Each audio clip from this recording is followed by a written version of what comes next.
I just got here. Hello. I'm always running to the Todd can see it, you guys can. I'm always like running. Oh, were you taking a dump or something, man? Pants around my ankles, basically. Like you can see me. Really? No. Did it Let me flop go ahead. out? I gotta turn off my monitors, guys. How you doing? Happy It Friday. didn't flop out because you don't wear boxers. So happy Friday, everybody. How you all doing tonight? Yeah, that's right, dude. I'm commando all the time, 24/7. I always forget about that, man. Why are you even remembering it? Why are you thinking about it? Well, I was thinking about switching to boxers because I've been rocking boxer briefs, and it's just like, I don't know. I need to change, and I'm not gonna go full command because I have like no butt, so my like pants always fall down. My wife like yells at me all the freaking time. So yeah, you got the Hank Hill going on. Yeah. He had that like fake ass that he would sit on, like a little fake cushion. My whole life, dude, it's been like that. So interesting. My son has like a freaking bubble butt, dude, which is funny. Which doesn't make any sense to me. Yeah. I know you do. I've family crest. Todd used to bounce dimes off of it. No, that is funny. I've never really thought about that because I don't really think about your ass for more than a second if I see it. Yeah. But unlike you, yeah, you're right because your pants have always been like terminally saggy. Always sagging, dude. Like it's really flat back there. I get yelled at all the time by my old lady. She's pissed. I have it on the last notch. She's like, make another notch. Gotcha. Well, I would gladly trade. Look, the ladies like the bubble butt, the ass. Yeah, they like it. But I would gladly trade that because whenever I gain weight, I hate my stomach, dude. It goes into my I'm a guy, the spare tire area. I hate it. I would trade it. I would have a flat ass if I could just also have like I just want to gain weight like in everywhere else.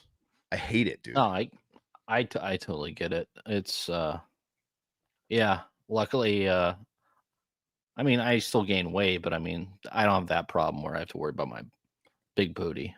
I always get paranoid about like type 2 diabetes because they say there's an increased risk if it's like you carry any excess fat in your stomach, and that's where I gain all my weight. So whenever I put on like, tons, yeah. But if I put on 20 pounds, it's like if you look at a picture of me like from here up, I wouldn't look like it to you. But then if I pack it on, it's down here, and I hate it. You'd think I drink a lot of beer. I'm like, it's not a beer gut. I absolutely hate it. So I'm always like paranoid to like, God, doc, do I have diabetes? Tell me the truth. You know? Yeah, I just got tested. So I went, did my physical because I haven't gone in 2 years. And I usually go every year too. You finally need, I was supposed to go last year, but I don't know, something happened where I don't know, they canceled the appointment. And then I waited another year. Luckily, everything came back fine. But yeah, that was diabetes. I was kind of, no, I wasn't worried about that, but it's something like when you get blood tested, you're always thinking you have like the worst of the worst. So yeah, and you're like, oh, I have those symptoms.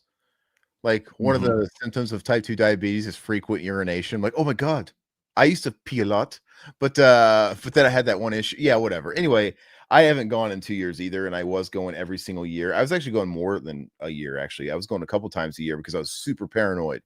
Because once I finally got insurance that was decent through an employer that was decent, I was just really, really going nuts with like, because my dad died of cancer, my sister died of cancer, and I was just paranoid.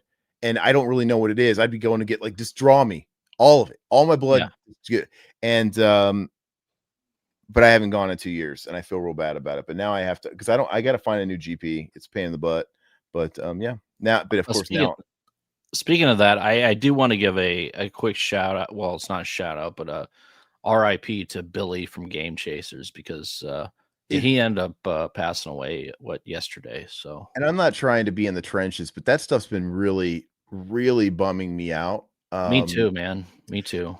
Because we've had a lot of negative news thrown at our face in the last week from obviously the highly prolific, I'll just say CK, because I don't know if we're going to get flagged for saying the guy's name, but that was just super negative. And obviously it's getting political again. And obviously we had that girl on the train, and I'm like, it's just too much exposure. And then, yeah, Billy Hudson is his full name. Yeah. He suddenly went to the ER 3 weeks ago for a brain tumor, and he had like brain Mhm. surgery, and then now he's gone, and it sucks. Yeah, he's hey, by the way, hello Satan. Hello Satan.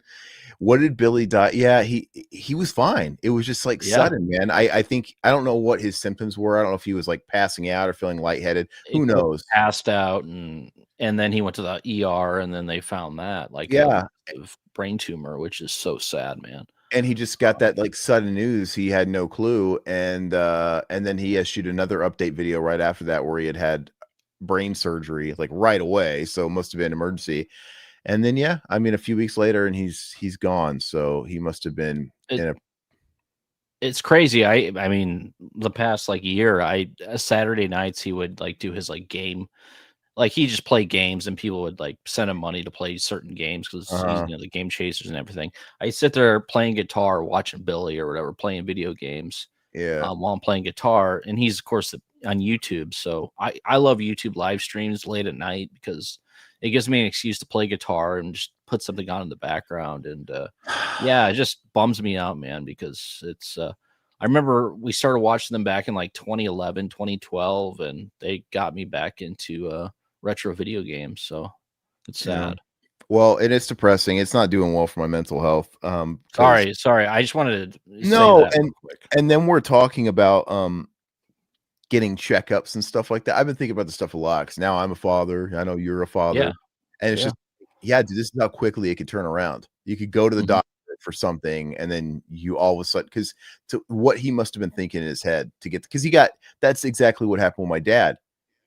yeah. He suddenly had an issue and he went to the ER because and also, "Oh, you've got this, and it's That's what my level mom too is stage yeah, 4, terminal." What? yep, And, mhm, that's I think, if you can romanticize having the big C, which I know it's hard to fathom, you would want to go in and then be like, "Hey, we caught it early. Okay."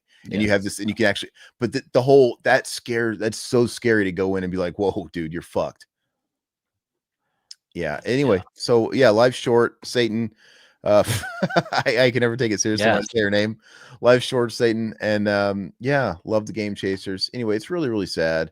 And yeah. yeah, so now I'm extra nervous about it because I haven't been in 2 years. And it's like, Just I mean, just do your yearly, man, just go. Like, I yeah. was Well, I did do my colonoscopy. I did my yeah, colon. that's good. I've been to specialists, but I haven't been to like I haven't had blood drawn. That's what I Oh, like to okay. have blood. I don't know what Yeah, it is. yeah. Is there something you could do to just look? I want you to test my entire body for everything. Like just get everything. Test my blood. I usually run it through everything. I pay the labs. I'm like, I don't care. I want to make sure I'm good everywhere. And that's where I usually get like, oh, well, your cholesterol could be low. I'm like, yeah, great. I don't give a shit about that. Like, am I good? Well, they do the general labs, and usually that tells you something if, like, your counts are off. Mhm. But, I mean, like, something like Billy, what he had, I mean, there's no way you could have told, Yeah, you like, how had are you that. supposed to Yeah. know unless you go to because you go to a doctor, what are you supposed to say? Like, "Yeah, man, I'm feeling lightheaded." "Oh, well, drink more water." Yeah, exactly. The general practitioner is just gonna tell you, like, the easiest solutions to your problem. Drink more water, Mhm. or you're deficient in iron or whatever, and, they're not racing to, like, just start doing MRIs and stuff that cost a lot of money, Yeah. because more often than not, it probably isn't what Billy had, but it Yeah. sucks that we can't just easily like, can we do it as a precaution? Can you throw me in a CT scanner and can we just I would do that every single year, Mhm. you know? No, But I get it. yeah, there you go, Mutineer. My Cologuard came back clean, so I have some good news with that. That's Awesome, great, dude. dude. It's Hell yeah, awesome. brother. I've not done the Cologuard myself, just because I know the Cologuard just screens you if it's turned into the C, but Mhm. it can't like tell you if you have polyps or anything preemptive to that. So that's definitely so yeah. But if your Cologuard clears, well then you're good. But I still am trying to get my colonoscopies. But I thought about doing Cologuard too, like in the interim, in the middle of my, like every couple of years, just to get that extra clean bill, because I'm Mhm. super paranoid. Yeah, Well, I mean, it runs in your family, so yeah, I get it. Satan Mutineers, he's asking how he needs to get it done as well. Well, I don't know about Mutineer, but my dad died of colon cancer, and so I am extra high risk, and I've got other immediate family death of cancer. So I've been getting them done since I was 35. Yeah, my So mom died of blood cancer, so I've been like paranoid every time I even do blood draws and shit. yeah, So I make sure to go every year. it's really scary. Well, we got another question here. It's so funny. Oh, did anybody ever tell you, Satan, you're not supposed to ask a lady their weight? No, how much do you guys weigh? So I fluctuate. I kind of have like my on and off seasons or whatever. My off season has lasted over a year now, which is odd for me, and I don't like. I attribute it to the fucking pregnancy and all that stuff and just the stress. But um, if I am really off my game and out of shape, I am like 220, 225. And if I'm in really comfortable shape, I sit really well anywhere from 2 to 210. I sit really well. My body composition is great for that. If the kind of shape I was in at my peak in my 20s, which I'll probably never see again, which it just takes too much work and it's just getting harder, 185, 190. That is like lean, mean, Yeah. 10% body fat. I carry my weight different. Everybody carries their weight differently. I think when most people say like, oh, 220, that's a lot. I've got really broad shoulders. I've got you know, 210, I could be absolutely jacked. I could have a flat stomach and the whole deal. It's just really weird. I'm only 5'10, which isn't it's not very tall. It's not short, it's not tall. A lot of people at 5'10 that look like fat schlubs, they're like 190 pounds. I've just got a lot of mass. I've got a lot of bone structure. I've got a broad back, and you know, I'm a fairly muscular type of stocky type of dude. So I carry it a little differently. I don't know about Todd's tall. I carry it in my chest and my stomach, so I'm 6'1", 6'1.5", 230, 240. So I fluctuate. So I haven't been below 230 since high school, like sophomore. I mean, I haven't been over 240, so it's been like the same. but Regardless. that's absolutely wild. So on the low end of that spectrum for Todd's is 620. Let's say 620, 625. Or sorry, not 620, 625, 220. Yeah. I am reading your future. No, 220, 225. And he's 6'1". I'm quite a bit shorter.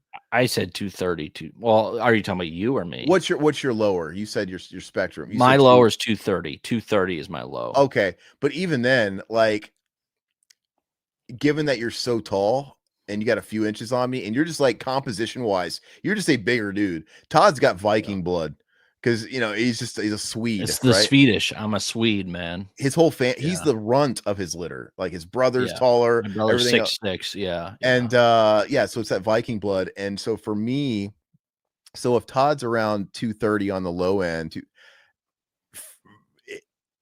I don't know. I could be a shit brick house at 220, 215, but I'm so much I don't know. It's weird. I don't feel like I look the weight I am usually, just because it's kind of hard to tell. I don't know. But I would think if you based it off mine, if I based it on how I know my body is, I would think Todd was a lot more just because he's so much taller and he's just bigger. But I don't know if that's like a muscle to fat and things weigh more than others or bone density. I have no idea how that works, but and if I stop drinking, I mean, I'm sure I can lose a bunch, but it's like I'm married. I've been married. I've been with my wife for like 20 years now, and I want to enjoy life as much as possible. Let's just say that. Perspective's changing now that I have a kid, for sure. That those switches have been hit. Gamer guy, my heaviest was like 200 in 2020. Right now I'm around 175 to 180. Not too fat, not too skinny. So for me, first of all, if I was 170 pounds, I would be malnourished. For me, for my body, I would be absolutely malnourished and sick. Yeah. And the leanest I've ever been was 185 pounds. And I'm telling you, I was like 5 or 6% body fat. I had vein. I was like, that's super hard to obtain for me. And it wasn't healthy for me to obtain that for longer than like a year and a half too. And then I got more to a comfortable, okay, I need to be a 200, 210. That's a very comfortable weight for me. So if you're saying that's not skinny for you, I would be fucking wasting away. And I don't know how tall you are, but I don't know. It's interesting, or it's not interesting. I don't know why we're talking about this. We got fun shit. I think he's tall because we've met him at a convention. Yeah, you're a little taller. You might be like 6 foot. Well, Yeah. Yeah. So yeah, it's just weird how that works. But anyway, guys, thanks for joining us. I don't know if we had anything else we wanted to discuss before we kind of roll into it, but we had this amazing idea, brilliant idea to go over every episode of Fangoria magazine. I thought it was a great topic. Issue, you mean? What did I say? Issue or episode. Episode of Fango, every issue of Fango. Todd's got it pulled up. I think he's got it ready to go. I decided to go the route of not previewing the issues in advance, just because I'm pretty sure I'm going to be familiar with the stuff that's in it, so I'll be able to contribute, but I want that element of surprise. And I skimmed, so I really didn't, dive too deep into it. So let's go ahead and get going. I think we got enough people in here. Let's, Todd, you're going to kind of share, I guess. Yeah, let me. I'm excited about this. I might need to have you read because I have my monitors. That's fine. Very far back, so okay. I'll read. All right. Okay. So are we going to go page by page? Is that what we're going to do? Page by page, baby. Yes. All right. So this is the first issue. This is 1979. I don't know if it had a particular month or season. Let me figure that out. Did they ever change the frequency of how often they release issues? Because some magazines do quarterly. Some magazines have went from monthly to quarterly to biannually, especially with like the death of print. Some magazines that I liked really slimmed down how frequently they put them out. So this came out in July 31st, 1979. The debut issue was launched by Starlog, which Starlog was more of like a science fiction type of magazine, which I loved Starlog too growing up because I was a big sci-fi nerd too. I was more into horror, but I still liked a lot of the sci-fi movies as well. As for the second issue came out in October, so it was like what 3-month turnaround time. So they're like a quarterly, probably like every few months. Yeah, so they're probably just testing the waters with the early Fangoria from Starlog. So but that's why I think they put a little bit of the Godzilla stuff in there, and a few of the early ones they do have a lot more sci-fi stuff, and then they go heavy into horror. So it's and a lot of magazines like this that were they were printed on really thick quality stock, and they were really they had a lot of content. They weren't monthly, and then a lot of times the monthly magazines, those ones that really have to stay topical with like celebrity news and shit like that. And so I've noticed that some magazines that went from quarterly to annually or whatever, you start seeing a drop in their quality and their print and what they're offering. But yeah, anyway, so Fangoria, 25 years of Godzilla, the premiere issue, that is the cover story. So did they have a new Godzilla at the time, or they were just celebrating a quarter of a century? Is that sort of I think they were celebrating the quarter of the century. The thing about Fangoria is a lot of their early issues were black and white, but they did have, like, of course, the giant color poster in there, which is really cool. I didn't have this issue. Like so long story short, my big brother, big sister, he had like a subscription of it when he was a kid. He passed it down to me. So the first issue I got was like issue 10 to 12 or something like that. So I never got to see this. But the premiere issue has the Godzilla, has Dawn of the Dead, Doctor Who. It's huge. Christopher Lee interview and making of Creature from Black Lagoon. It has the photo preview of Alien, which is really cool. That's insane to me. So it's crazy to step. This is what it's all about. I want to go back in time and what it's like to get a magazine, and I'm being previewed on what is going to be arguably my favorite movie of all time. It's insane that when people were reading this or picking this up off a shelf, or I don't know how readily available this was on shelves, or if it was more a sub thing, or if you had to pick it up in comic book stores. I don't know if Fangoria was readily available at like your local Kroger. I don't really know. But that would have been nuts to be reading this in 1979. Like, whoa, I got to see this movie. I wonder if it'll bomb. Gory Tiger, what's up, brother? So I think Dawn of the Dead just got released. It looks like that this is in April. It says the photo preview of Alien. When did Alien get released? Let me 79. Well, 79. I didn't know what month. So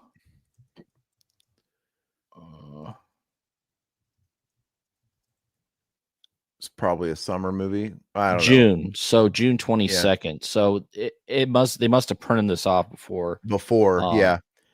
it actually got Interesting. released. So Yeah, interesting. Okay, so let's go ahead and get going. Let's go to Satan's never seen a Godzilla movie. I saw -1 and I did enjoy it.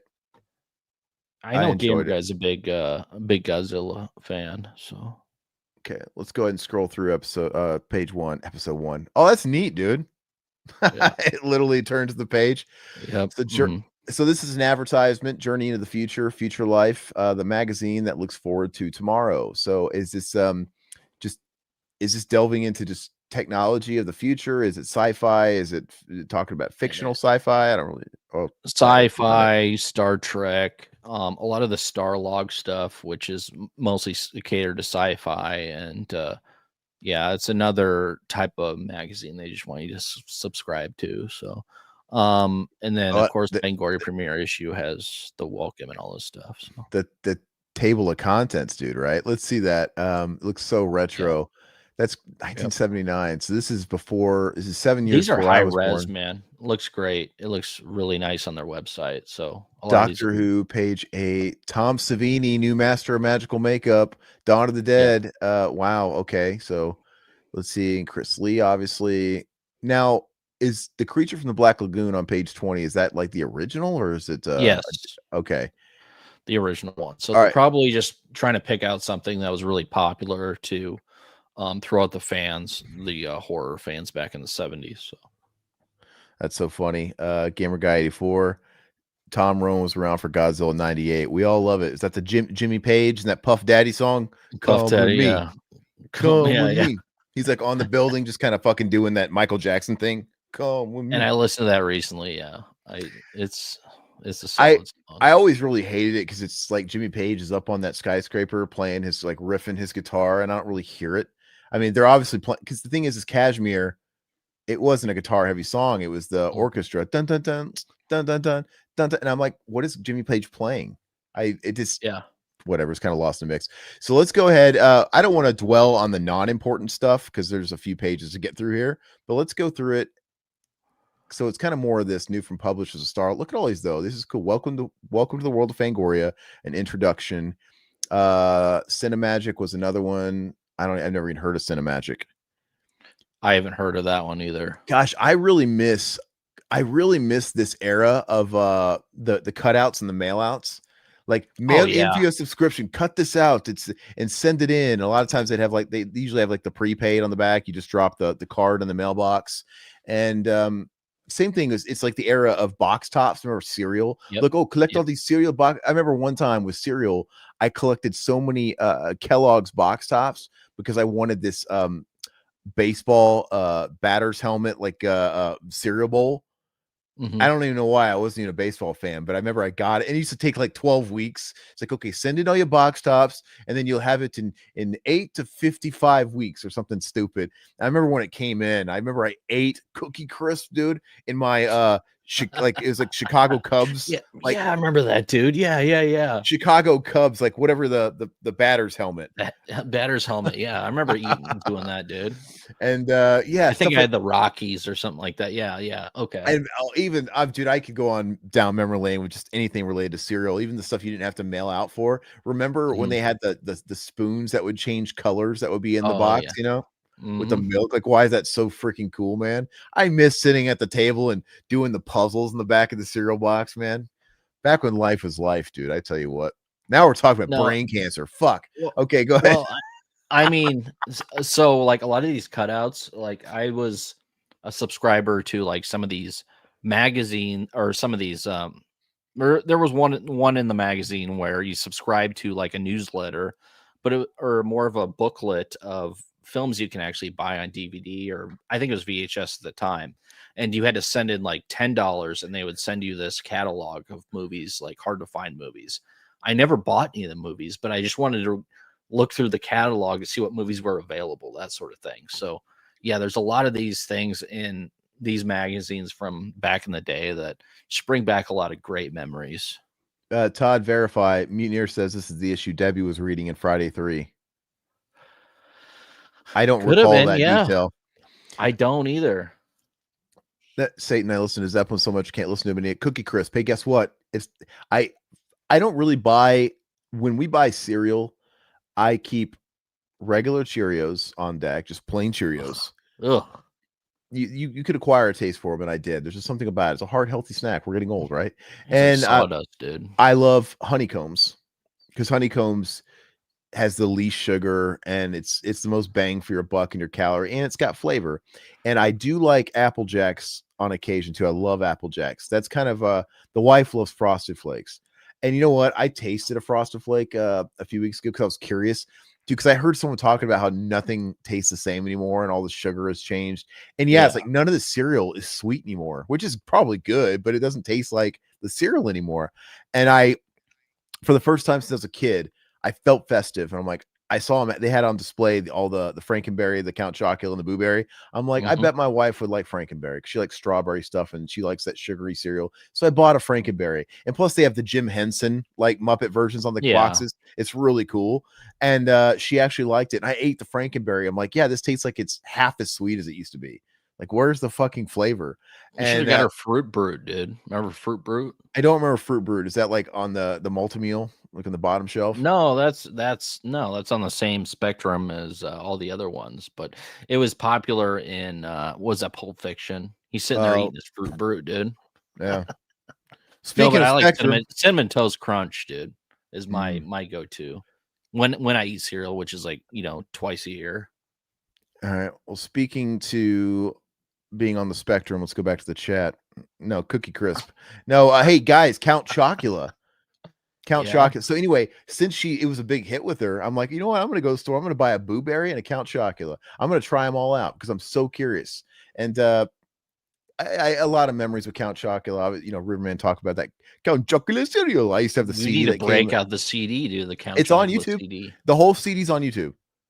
Oh God, the music for Halloween trick or treaters. You could put a speaker in your window, and with the trick or treaters come by and play that, and it's actually a pretty good vibey Halloween music. Okay, so maybe I'll rip that and then play it as an intro once we get closer to Halloween, dude. That would be awesome. I'm sure they don't want they don't care about the royalties for that, so we won't get Chocula cereal. Yeah, exactly. That would be so amazing. Let's do it. Speaking of which, talking about Halloween. I didn't forget about the idea we had to dress up as our childhood costumes because we talk about it. Todd, what was yours? Are you going to be able to pull it off? Yeah, I'll pull it off. Crypt Keeper. So yeah, I'm gonna get my mom to make me a Riddler costume just like I had in 1995, and it's going to be made to the exact same shitty DIY quality it was in '95, and I'm going to emulate it the best I can as it was. All right, we need to get a 5-minute interview with your mom to how she made it and everything like that. How about that? I don't know about that. I don't just think take so, your Tim. cell phone. Just take your cell phone out or something, and I don't know. Maybe we'll see if people give a shit. Tom, if I had to take a wild guess, Cinemagic was one of the many entertainment mags at the time. Probably the Wheaties Jordan poster. Where is that in here? Oh no, you had to order that Wheaties Jordan poster, dude. Remember Urkelos, dude? Urkelos, yeah. Remember gosh, what else do we have? Urkelos, dude. That was a big one, man. Because of continuity error, the cover they show is a different issue, but the inside they show is this one. Oh, okay. That's a good tidbit, man. All right, so I'll check out the cover. I'm interested now. Okay. Well, let's go ahead and by the way, speaking of these mail outs, I have to say real quick, it's not really applicable for the stuff we cover. But I would have just as much fun going through old issues of like classic 90s comic books. And I miss all the ads. I miss comic book ads. The video game ads too. Oh, yeah. The Game Gear. And I like Mortal Kombat Coming Home, Mortal Monday, and all that stuff in like an episode, like an issue of Spider-Man from like 1993. Dude, that nothing takes you down memory lane more than I wish I still had my old comics. I wish so I could just flip through them and see those ads. Dude, all right. So Doctor Who, I don't give a shit about Doctor Who. I don't either. Yeah. And I get it. It's sort of directly Quantum Leap, which we love dearly, Quantum is Leap, yeah, a yeah. little redundant Mhm. of Doctor Who. It's a guy that goes back in time or whatever. Obviously, Sam Beckett is the superior Doctor. He's got a heart of Yes. gold. He's trying to put right what once went wrong. I don't know what the motives of Doctor Who are. I know that they always traditionally change the actor, and it's been ongoing for decades. I don't know if they're all supposed to coexist in different timelines. I think they've probably had specials where they had different Doctor Who's in the same episode. I have no idea. It's never been my thing. Let's see. Hot Wheels cereal was another one that made a comeback for some reason. Do you guys remember Cine Mini Buns? Cine Minis, yeah, I They don't remember sell that. them anymore, and they had the whole like ad campaign of the cinnamon bun driver delivery man, and he shrank. Oh, and Well, basically was going into people's. they're back at what's that fast food? Burger King. They're back at Burger King. But I'm talking Are about you the talking about the cereal. Cine Minis from I'm talking Okay, about the okay, cereal. Remember Cinny Mini okay. Buns, the cereal? Yeah. But Frost yeah, they also had them at Burger King. But Okay, that was I so got you. good. That cereal and that whole ad campaign with little guy that shrank, and those were so good, and they got rid of them. Speaking of stuff though, in fast food, they brought back chili cheese burritos, which Yes. they are destroying. I'm trying to be a healthy guy. I'm a dad, like I said. I'm trying to be healthy, and I'm trying to be in tip-top shape for when I go to the GP, and they could be less offensive with my results. Like, oh, you're doing good here. Your levels are great. Like, oh no, Aaron, your chili cheese burrito intake is to the roof. That's what they're going to do to me now. And my mom texted me because I always talk about them. I don't Yeah. really eat. I don't eat talk. I don't want to eat that shit, but I had to. I'm like, I have to fucking see if it still tastes the same. And I guess they brought back a whole like year 2000 menu is what it Yeah. is. Yeah. I did see an ad for And I that. don't give a Yeah. shit about anything but chili cheese burritos. And Mhm. they more or less taste the same. I feel like they're a little smaller than they used to be, but that's to be expected. Yeah. Yeah. Um, but yeah, it's gonna be the death of me because I feel like I have to get because it says for a limited time, and we all know that means it's a test run if they do well. But please stay on the menu. If you want me to actually eat that poison, that's what's gonna do it. Is chili cheese You know what? burritos. You know what I think we should do in October on one of the streams? We should have a chili cheese burrito party. We'll both eat chili cheese burritos on camera. Oh, We've talked okay. about it so many times, dude. It's our go-to. It's You the guys want to one hear thing us that smacking though? Nobody wants to hear that. everybody can go out and get their own chili cheese burrito. We can have like a chili cheese hangout, dude.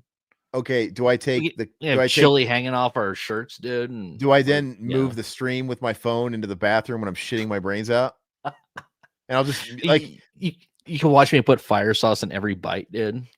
it won't be egregious. Like you'll see that my mic is muted when I'm really like releasing, but you'll see my veins bulging when I'm constipated, dude. Like, ah! Oh, you won't be There, constipated from chili yeah, cheese. there's no constipation with chili cheese burritos. But No. anyway, Doctor Who, any good? I never watched it. Watched a lot of Doctor Who back in the day, mostly the Baker era. Hmm. I think it's definitely a British thing. I'm familiar with Doctor Yeah. Who, but I have to say I'm very familiar with Doctor Who and that it exists. But I could honestly say I wasn't familiar with Doctor Who before 10, 15 years ago, 15 years ago. But this has been I'm around for with you. decades. I'm with Isn't you. that Yeah. wild? Mhm. I think at a Mhm. certain point it became accessible to Americans. I don't think it always Yeah. was stateside or something. But Yep. yeah, Well, it says up here, British sensation makes its way to the United States only 15 years after its debut. Up well here. then that's Yeah. 1979. So Yeah. that's still a long ass time Yeah. ago. I don't know Yeah. how it was always off my radar. Yeah, Satan says it's weird, like watching people eat like the hot ones. Yeah, I don't want to make people watch me eat a fucking burrito. That's really weird, and I get a little disgusted out when I hear real smacking, dude, on the, you know. Oh Yeah. God, my wife wants to kill me every time she hears lip smacking, man. It's so Now, funny. what would be fun though is if we started. You guys, we were talking about game chasers. We could do like Joe Redifier does for the game sack and make little vignettes to put on the end of our videos, and it's you eating the burritos, just sitting down and eating for 5 minutes. Just like put it at the end. You know how he does that? He puts a little vignette at the Yeah. end. Yeah. That's doing stuff like that would be kind of fun. But anyway, let's go ahead and get rid of the fucking doctor, man. We don't need this shit. All right, now we're in the good Here's the stuff. master, the new master. Oh, look at that baby face. There's no man. clit tickler on that face at this era. He must No. not have been having too much fun laying down, if you know what I mean. Let's see. Tom Savini, new master of magical makeup. With only 4 films and over 70 stage productions to his credit, makeup artist, stuntman, and actor Tom Savini is Shock Filmdom's newest rising star. I can't really. Can you actually zoom in on this so I can? Yeah, let me try to. Everyone's favorite, the Savini. Yeah, interesting Can I guy. Todd go sent me a down? video of somebody. It's one of those like comedy reels people do on Instagram. He sent me a video of somebody like fake ass blasting Jamie Presley at a convention, like going up next to her Oh, table so and then funny, and then dude. farting and just like looking at her reaction, like the nerve of this guy. I'm like, it would be my complete honor to just fart blast Tom Savini at a table. I doubt he would just give a look. I bet he would say something. Oh, he'd freak out, And I'd be dude. like, it must be your upper lip, Tom. Greasy upper lip. We smelled you in the elevator. Yeah, go ahead and increase it a little bit more so I can read that text. I want to see if Okay. there's anything of note here. I'm not going to read everything. I just wanted to see if there's anything, any quotes or whatever. Okay, yeah, this is good. Scroll down a little bit for me. All right, Tom Sweeney has 3 faces. Won't Oh, go it with- will let you scroll down. Okay, well, Yeah. I've got an effect here which involves, let's see, creating these illusions for George Romero is fun because he likes everything to happen right on camera. If somebody's going to have a machete, okay, we'll scroll down a little bit. Maybe I can get a little bit more. Go ahead and yeah. Anyway, yeah, it would have. I mean, I don't think I'm going to learn anything from this article that we already didn't from the Dawn of the Dead doc, but There we go. surely this is longer than 1 page. Let's go through it. Okay. I feel like we got to redo Dawn of the Dead as a commentary. Yeah. Oh, that's the coolest effect of all time is the Absolutely. Puerto Rican apartment complex. And Yep. what he do? He loaded up like a balloon or a condom with like chewed up hot dogs and mustard and ketchup and stuff. Yep. Shrimp dip. He always says, "Oh, shrimp dip." Go ahead and I want to zoom in on that. I love this image, dude. Oh, absolutely, man. This is so this is the first image I saw of Dawn of the Dead before I even saw the movie. I had the Starlog magazine, which I showed on probably about 10 episodes back, where I ended up picking it up for like $5 on eBay, and it had this image of the head explosion. I'm like, what the hell is this? And then one of my friends was like, hey, this is the same director as Day of the Dead. I'm like, really? Okay, I need to watch this. They need to put this on a shirt. Like the image is would so you iconic. wear it around though? Honestly, maybe my wife wouldn't let me wear this shit around, dude. I love that it's like a single frame almost. It's so fast, like in the cut, boom, and it cuts away, and it's so fun to pause it so you can see it and see how like fake it looks. Let's go ahead and minimize it the most we can, like maximize it the most we can with no cutoff. There we go. That's pretty good. Special limited quantity available. Let's go ahead and keep going. Proceed to the route here. All right. Oh, so they jump around. So now we have Christopher Lee. Oh, so it's like a newspaper where this story continues on page 40? Yeah, it could happen on page 40. Really? So it was to be continued. It didn't wrap up?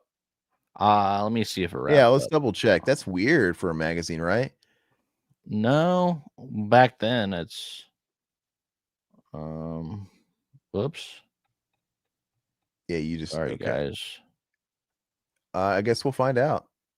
All right, let's go ahead and just move on. Yeah, it's one of the greatest images ever, dude. I think it's so attractive. It needs to be on a poster or something, dude. That would be. Can you imagine if that was the film poster? It would have never flied. Just that zombie with the head bursting and then Dawn of the Dead. All right, Monster No More. It'd be insane. So, after over 2 decades of typecasting, Christopher Lee celebrates his triumphant farewell to monsterdom in this exclusive interview. So, what was he just saying? Hey, I'm not doing these schlocky Hammer films anymore? Because Christopher Lee, he was in Star Wars movies in the 90s. Everything. Legend, dude. I mean, you couldn't get any better than Christopher Lee at the time. He was in Gremlins 2 after this, obviously in the late 80s or whatever. He started getting hired by a lot of mainstream directors that were obviously influenced by Hammer films and stuff like that. And he had to have done something with Tim Burton. There's no way. I know Tim Burton hired what's his face? Vincent Price and stuff like that. He had to have put Christopher Lee in something that I'm not thinking of. Christopher Lee, and between him and Vincent Price, I mean, gosh, they they just chew up the atmosphere. So you can watch any movie with them, even if it's one of those shitty ones, and you just sit there and you fucking stare at them, and the movie's good just because they're on screen. So, yeah, they're legends. And who else am I thinking of? What? Oh gosh, correct me if I'm wrong. I might be getting confused. Did Christopher Lee play Vigo, the Carpathian, in Ghostbusters 2, the voice? Or am I confusing it with because they hired the dude that's in the Mouth of Madness to play the physical character, but underneath him, without him knowing, when he went to see the premiere, like, you get your family together, like, I'm in this movie, like he's got an accent or whatever. They had overdubbed his voice with, I think, Christopher Lee. And he's like, what the fuck? Let me see. Vigo, the Carpathian voice. Well, I know. I mean, the first time I ever heard Vincent Price. Oh, no. I'm sorry. I'm getting it. And It's Max von Sydow. That's right. Sometimes okay. I was getting confused with Max von Sydow, who's obviously another legend.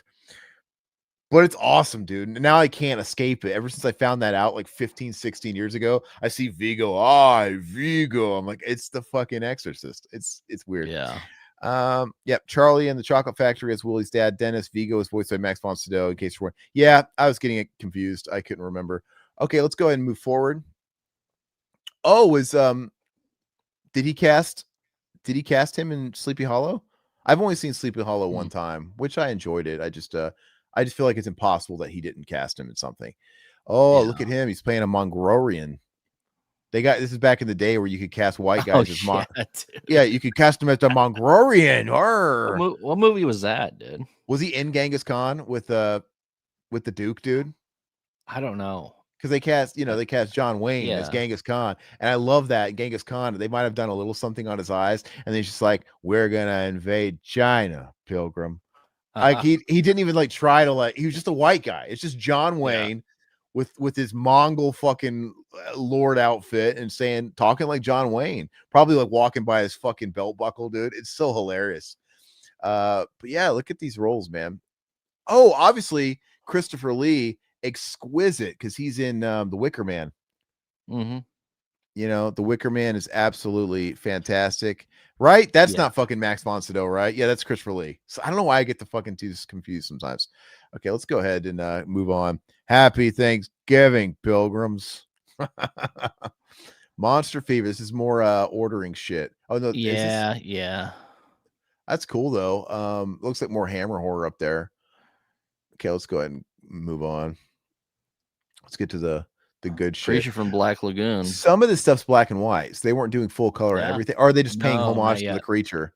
Okay. No, they were black and white for the first, probably 10 to 15 issues. Yeah. I got they added some color. Yeah. I love all these classic Universal horror movie posters. I think they're fantastic. And I kind of got the wife to compromise with me a little bit. We have 3 bathrooms in the house, and the one that I use, and it's sort of like for guests and stuff too.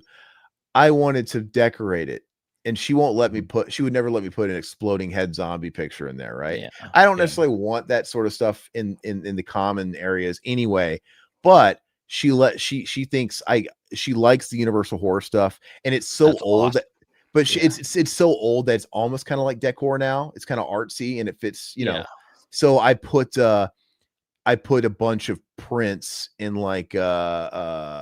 medium-sized frames in the wall. So I've got the creature, the Black Lagoon. I got this poster in that bathroom that Todd will use if he comes back. I've got Bride of Frankenstein movie poster in there. So it's really cool. And I got an Invisible Man. I love I don't think Invisible Man's the best movie, but I think that I love the poster for the Invisible Man. And I love how all of those posters, they go together. They really look great together. They're all they probably commissioned a similar artist to do a lot of them, but they all fit. They're phenomenal, man. They're great. The creature is, that's one of my go-tos for Universal. I think it's a phenomenal movie. It's great. It's right there with Frankenstein for me. Because Frankenstein's always been my favorite. Bride is better than Frankenstein, though. Yeah, well, it's a better movie. It's a better movie, but I don't know. Bride of growing up, It's obviously God Frankenstein, but Bride of Frankenstein is yeah, just it's a much deeper film. it But is. It is let's see. Oh, okay. Satan says The Wicker Man is his favorite film of all time. Yeah. nice, I don't. awesome film. You weren't somebody that was into double dipping and buying 4Ks, if I recall. Maybe I'm wrong, but I still haven't watched my 4K of The Wicker Man that has the steel book with that cool like see-through slipcover they're doing. I still haven't watched that, but yeah, I love The Wicker Man. My wife Yeah, let me. yeah, Yep, I that's still what I haven't got. watched mine either. Yeah. Mm. And the Oh, only reason I haven't watched it is when that came out, I had just somewhat freshly watched it within the year. So I wasn't like, but I love it. My wife let me put up Misfits posters and masks in our bathroom. That's nice. nice.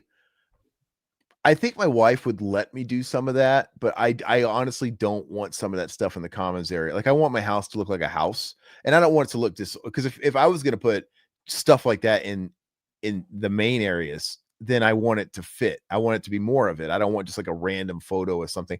I did put a painting of Cliff Burton in my main Mhm. entryway of the house. We have like a picture wall now, which wasn't there when you were here.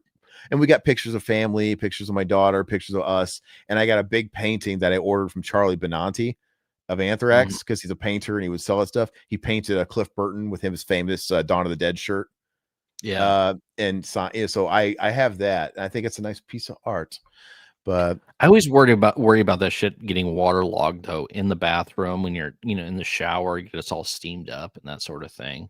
Does well, that affect the like if a painting like so the things that I have in there, I would hope the moisture wouldn't get in the frames because they're yeah. they're they're fairly still. But people have pictures in bathrooms all the time and they seem to be fine. I know, And but if it was like an original art, well, I don't piece. have original art. I don't have the original Oh, Creature okay. from Black Lagoon poster in my bathroom. That's probably worth No, fucking $1 I million. thought you were talking about the Anthrax guy. No, that's in the main walkthrough when you enter my house in Oh, the okay, front okay, downstairs. The stuff that's in my bathroom, they're just prints. So I'm not. okay. It's not the Gotcha. end of the world. Yeah, Okay, the 4K steelbook is beautiful. Absolutely, my house is one big man cave. Yeah, man. nice. There was a time where I would have loved to have had that, but I first of all, I'd probably get divorced. I guess your wife is cool. She would have to be into it just as much as you. But so for me, I feel like one thing I kind of hear about every now and a blue moon is that, oh, you have more than one room dedicated to you, and I have none. I hear that all the time. Hear that all the time. And so I let her have the house. Like I let her decorate it, and she's a great decorator. The house looks great. Oh yeah, she is. And Yeah. everybody compliments her house when they come by. Mhm.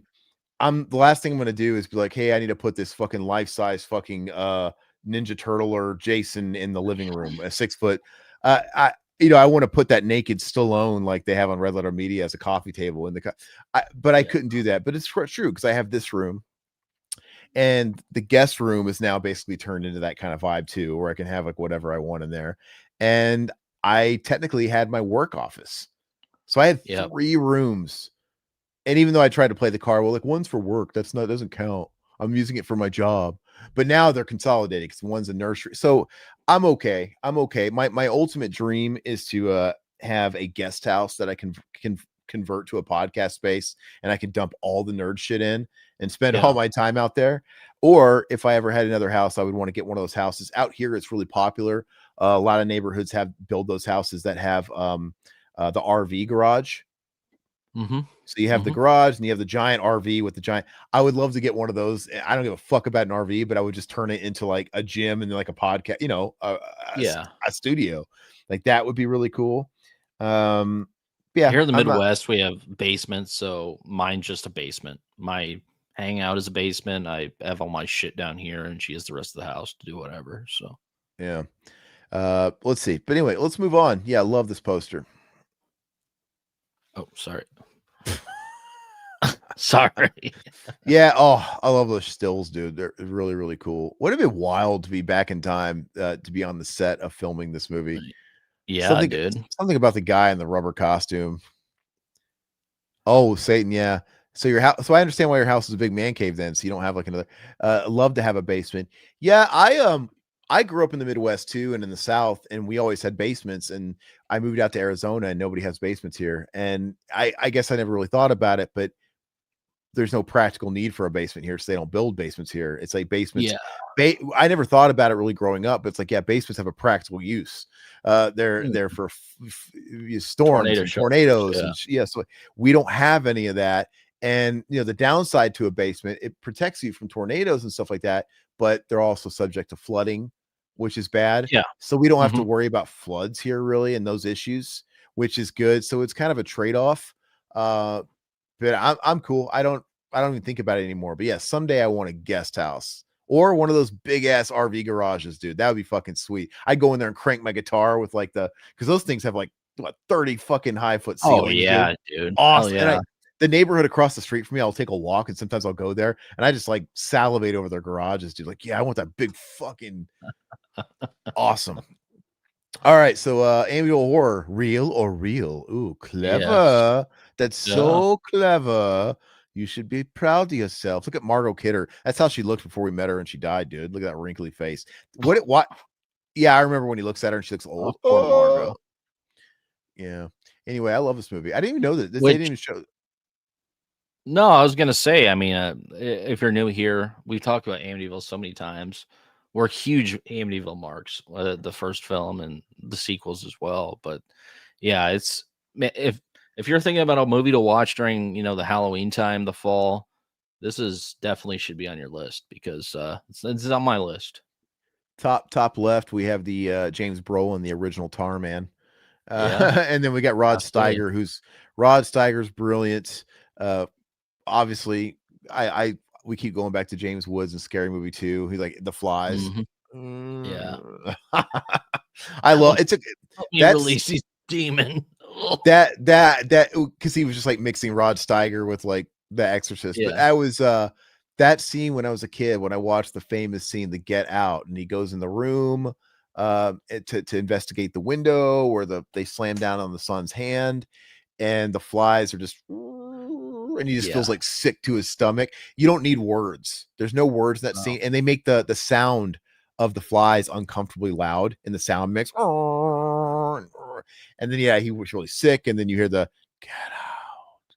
Yeah. And then when they have that get out, it's so uncomfortably set in the mix. It's very unsettling because It's it's still so. this movie still creeps me out, dude. But when they Yeah. has that loud get out, it's clipping. Yeah. It's so loud and distorted, it fucking freaks you Mhm. out, dude. It sounds like it's right there.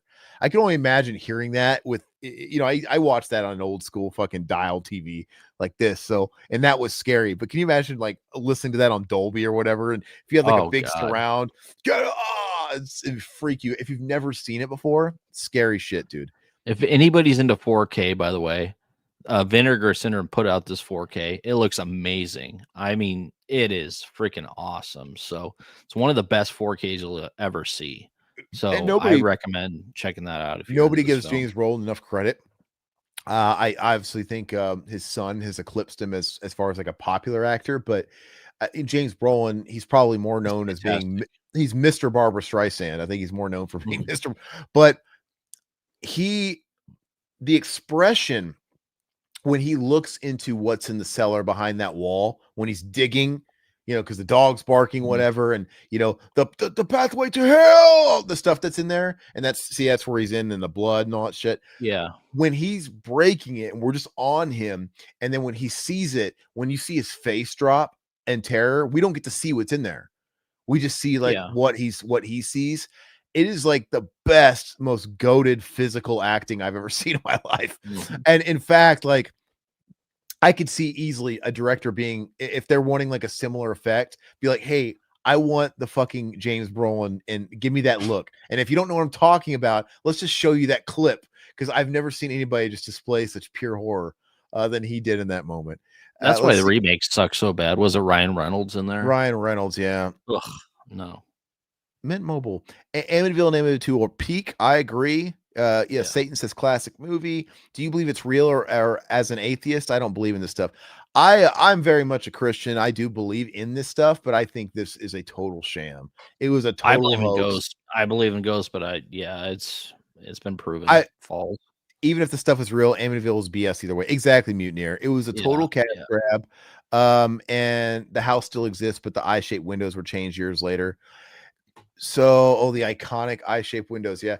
Well, the house that's in the movie is not the house in real life, Yeah. right? They pretty sure they used a different house, so I don't even think it looked like that to begin with, but so the story goes, if you guys, I mean, it sounds like you guys already know it. The Exorcist was a massive hit. It changed the game in the early 70s. Like, who knew something like that could make so much money, win Oscars and all kinds of stuff for a movie that was so controversial? It's one of those films. It was like Psycho. People are throwing up in the theaters and had this giant campaign about it. And so possession was in vogue. And so you had the DeFeos, sorry, not the DeFeos. You had the Lutzes. They moved in. They bought the house that was the subject of the film, and recently it was a murder house. Right? You had the DeFeos, the murders and all that stuff, and they decided to get cheeky and capitalize because Ron DeFeo told the courts, "Voices made me do it," and he was they were going the demon possessed route or whatever. So I think that just the stars aligned for them to make a quick buck. Like, oh, what if Ron DeFeo was right and this house is possessed? Oh, we could have all this stuff. So they linked up with the writer and they got a novel made. He pumped the novel out. The novel was a huge hit. All this is in the wake of The Exorcist. And then they had a movie greenlit pretty quick, and the movie was a hit. It was just all a cash grab. And they've made so much money off this. A lot of people that aren't even connected to this movie have made money off of Amityville because nobody owns the rights to the name Amityville. It's the name of a town. Obviously, Jaws is set in Amityville, New York as well, Long Island.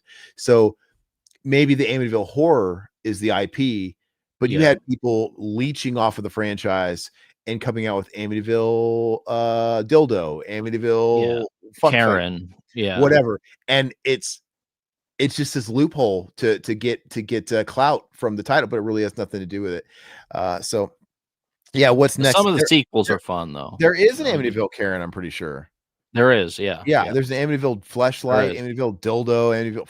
It's absolutely, Karen. Yeah, it's ridiculous. So, but you cannot go wrong with the first two films. 3 sucks major dick. And then I've always been a sucker for the TV movie Amityville 4: The Evil Escapes with Patty Duke, with the haunted lamp. It's like, hey, there's a couple other ones too. What if we mix Amityville with the Miracle Worker, get Patty Duke in there, and we mix it with Christmas Story and the lamp? Instant hit, and we put it on ABC. Do that. We still need to do Amityville 4 sometime. The Evil Escapes, dude. There's something about it, but all right, so let's go ahead and move on. I love this movie, man. It's one of my favorites. It's me too. Top 10. 25 years of Godzilla. Okay. I'll take their word for it. I've never been a big Godzilla guy. It's not that I don't like Godzilla or that I wouldn't be into Godzilla. I just never, back when Godzilla has always been a thing, a big cultural, pinpoint in pop culture, and growing up, we always knew who Godzilla was. But I wasn't watching black and white Japanese movies when I was a kid. So I knew the parody of Godzilla more than anything. I would watch stuff like The Simpsons or any other movie or Wayne's World, where they would always mock look, Godzilla attacking the city. Yeah. Everyone did that shit. It was like comedy. And and I the first American movie they made was, we mentioned earlier, the 1998 Roland Emmerich movie, which was this follow-up to Independence Day. Matthew Broderick, it had Jean Reno, and obviously it had the Puff Daddy featuring Jimmy Page single. And that movie, I've seen it, but I haven't seen it. It's one of those movies that they played. I remember when that aired on Fox for the first time, it was a big deal. It was a big deal when they got a big movie, but that movie kind of tanked. And I've seen it, but I haven't actually sat and watched it all the way through. But I've seen it numerous times on TV. I get it. It's one of those movies where I've seen the end a million times. But yeah, I like the concept of it. I like stuff that's influenced by it. It's like, I'm not a huge country music fan, but I love a lot of music that's country adjacent and influenced by country, which is weird. So I obviously love, obviously there's mech stuff, and there's Ultraman, all this, all this shit with the big monsters and stuff like that. I always liked King of the Monsters. That was that Neo Geo or whatever that game. The video game, which I loved that back in the day. Yeah. And I loved Power Rangers growing up, man. All this Mm. shit comes from Godzilla. And so and I remember being a kid, we didn't have American Godzilla movies yet in the early 90s, but we had the Godzilla cartoon. Do you remember that? Yeah. Yeah. It was a Yeah. USA. I think it was aired on USA. It might have been on network TV, but I remember they even gave him a cute, it was like Hanna-Barbera. Hmm. And they even gave him a cute little kid friend named Godzuki. And Godzuki. And Godzilla was like their friend. Wild times. But he wasn't there to devastate Tokyo in that. He was there to befriend a bunch of American white kids. Well, it looks like they're staying on the World Trade Center here. So Yeah. Now I don't. Yeah, that's weird. So was he always attacking Tokyo, or did they ever make any that were set in America that were filmed in Japan? I don't know, because that does look like the World Trade Center. Yeah.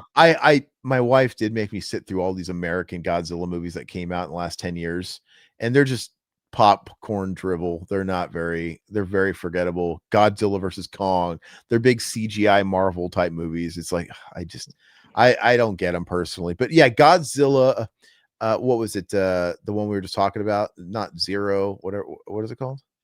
I already forgot. The one that just came out, Year Zero, or whatever the fuck it's called. Oh yeah. I Zero, don't know, yeah. whatever it's called. I did watch that, and yeah, it was good.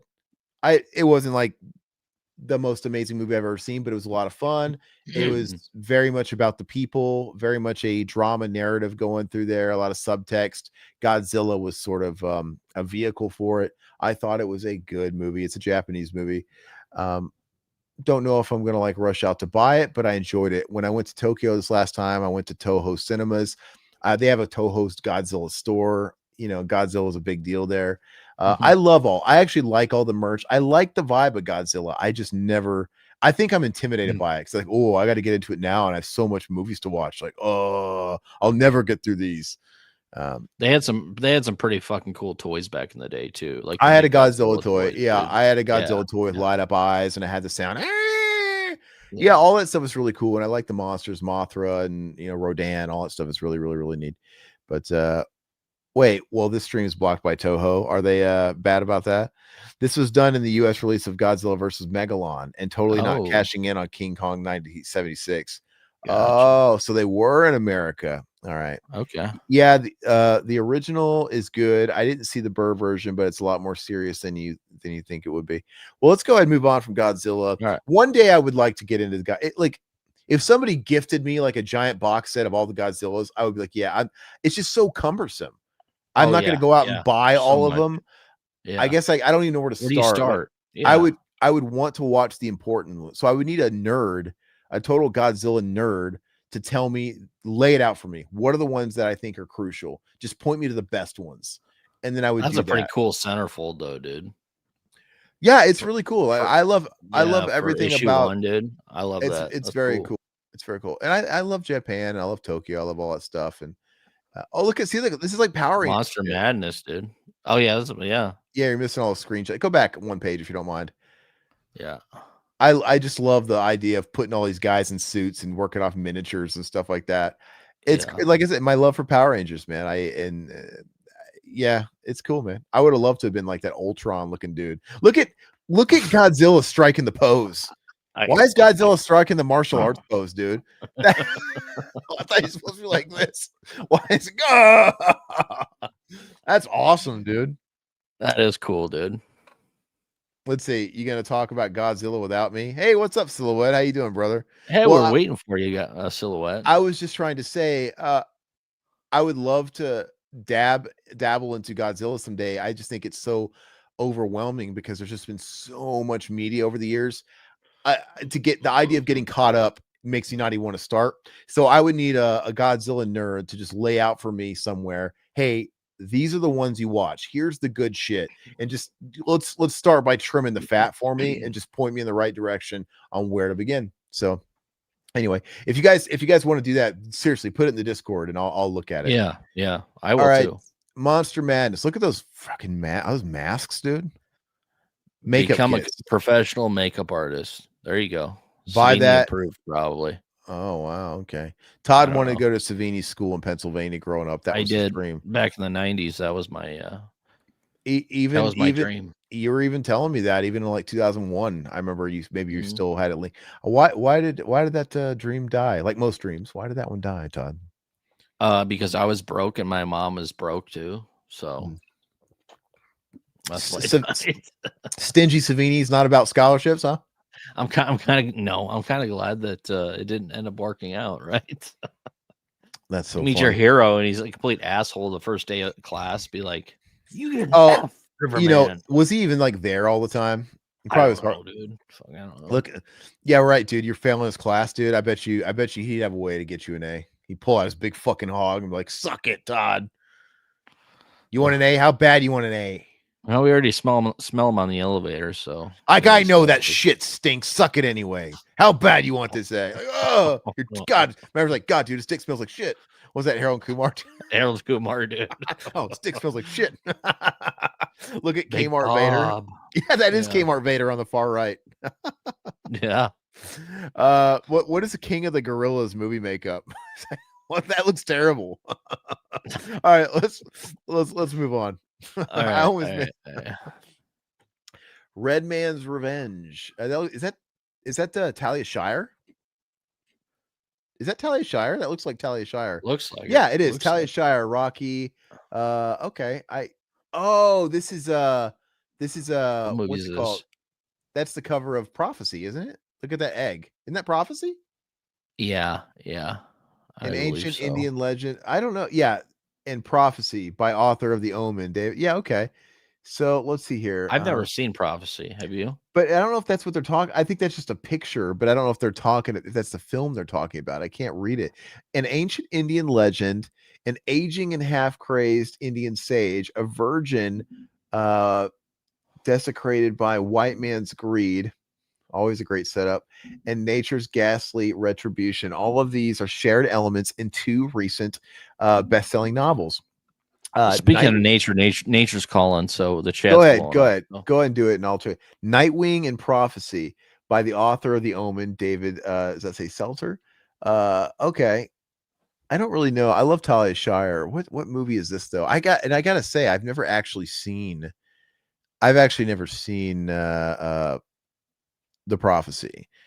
I think we rented The Prophecy back in the day at my little mom and pop shop rental store, and I remember being bored by it, but I can't really say I really seen it. And I've just heard bad things about the sequels, and I always ask myself, like, why does Christopher Walken keep doing those films? You know, if people don't really care for him, why do they keep making? They must be able to pay his salary, and it's just a paycheck for him. Yeah, dude, that silhouette Red Man should have been in The Omen. Red Man should have played Damien, in my opinion. It could have been like Little Man, dude. He's like just like Red Man's grown up face on that little fucking boy body, riding the tricycle. Never seen it. Are the Native Americans in this film played by white people? I don't know. We saw where Christopher Lee was playing a Mongolian earlier, so I think it was okay back then. They did in the past. Speaking of Red, oh yeah, rest in peace, Robert Redford, R.I.P. Film legends. He lived a long life though.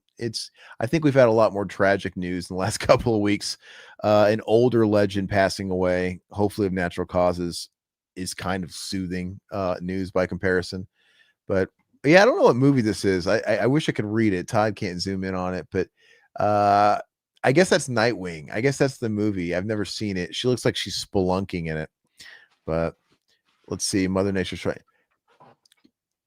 So I think Todd, I think they're talking about Yeah. both here. I think the movie where we see the spelunking is this movie called Nightwing. And I guess that's why we got a picture of The Omen. The author of both these books was also the author of The Omen. I've never seen it. I like Talia Shire, of course. I've never seen it, but I'll just put it on the list. So is that something to do with bats then? Nightwing, spelunking? I would think so, yeah. Alex Gordon, The Deadly Bees. Science fiction and fantasy spell big dollars in today's Hollywood. Producers, directors, and studios. Oh, okay. Alex Gordon appear. Okay, I don't care about this guy. Let's see here. Back issues. Alex Gordon creature. Wow, he's getting a big spread, this guy. Yeah, so like I was saying earlier that the Starlog magazine, this was like the infancy of Fangoria, so They're trying to pump a lot of the Starlog shit into the Fangoria It stuff. Oh. related to Stuart Gordon, his uncle. Is it by is there a Oh, relation? You might be just joking around, but maybe there is a relation. You never know with maybe it is. Hollywood. Yeah. Everybody's related to everybody in Hollywood, dude. Yeah. Oh wow, Silhouette's got a few Starlogs. When did they stop making Starlog? That's awesome, dude. I would love to have that costume just sit in Oh, my yeah. living room with that fucking thing on me. What is up with that doll? Look at that picture, second one on the bottom with the afro. Oh, this one. Yeah. Yeah. That is creepy looking. I don't know what's going on Yeah. there. All right, Galactica's lost aliens. Okay, go ahead and keep moving. Yeah, he was There's just the alien. asking. Okay, this is the good. Why is this This black is and white? the first stills of aliens in What a waste yeah. to put these on the black and white pages, dude. If they only Uh, knew. At the time, Alien, a $10 million motion picture directed by Ridley Scott and scripted by Dan O'Bannon, concerns the voyage of a starship, Nostromo, and its crew's encounter with galactic horror. So 10 million. I don't even know if was 10 million a lot in 1979. That doesn't even I'm sound sure like it it. was. It does, but it also doesn't sound like it because, like, I remember 25 years ago, 30 years ago, $100 million was like a big budget. And Yeah. so I'm talking about like 20 years removed for this. So adjusting for inflation, I still feel like what was 10 million back then? The equivalent of 50 million Probably for this 50. kind of movie. It doesn't feel like it's a Yeah. huge budget. But look at those pictures. I love look at the crew there on that first picture where they're all walking into that gaping vagina, dude. Yeah. That gaping dilated vagina. And then you have the cryopods, which I mean that's iconic. I mean that's Yeah, the cryopods, iconic. I love just the second picture there where you got Yaphet Kotto, you got Tom mhm. Skerritt, you got the whole gangs there. That is by far the best ensemble cast ever. I think they're all phenomenal. And as far as just writing characters, they're all unique in their own way. There's nothing that's shoehorned or feels contrived or pandering in this. They're all fantastic, and you care about them. Every one of them that gets picked off because it's kind of like Oh yeah. it's like a slasher movie. It's just it's a creature picking them off one by one in the ship. When they all die, dude, I care about. I love all these guys. I feel like I know all of them, man. I love Yaphet Kotto, dude. I think he's so great. And the fact that Yaphet Kotto did a movie like this, and he was in Freddy's Dead range. Isn't it crazy how he's seen both ends of Sad. the spectrum? Yeah. But Yaphet Kotto's been in some awesome stuff. And yeah, So are I don't you know. coming around for Alien being your favorite of the franchise? Or are you still Aliens? Are you trolling me? No, because you always loved Aliens, but I didn't know if What Alien are was you talking about? I've always been Alien.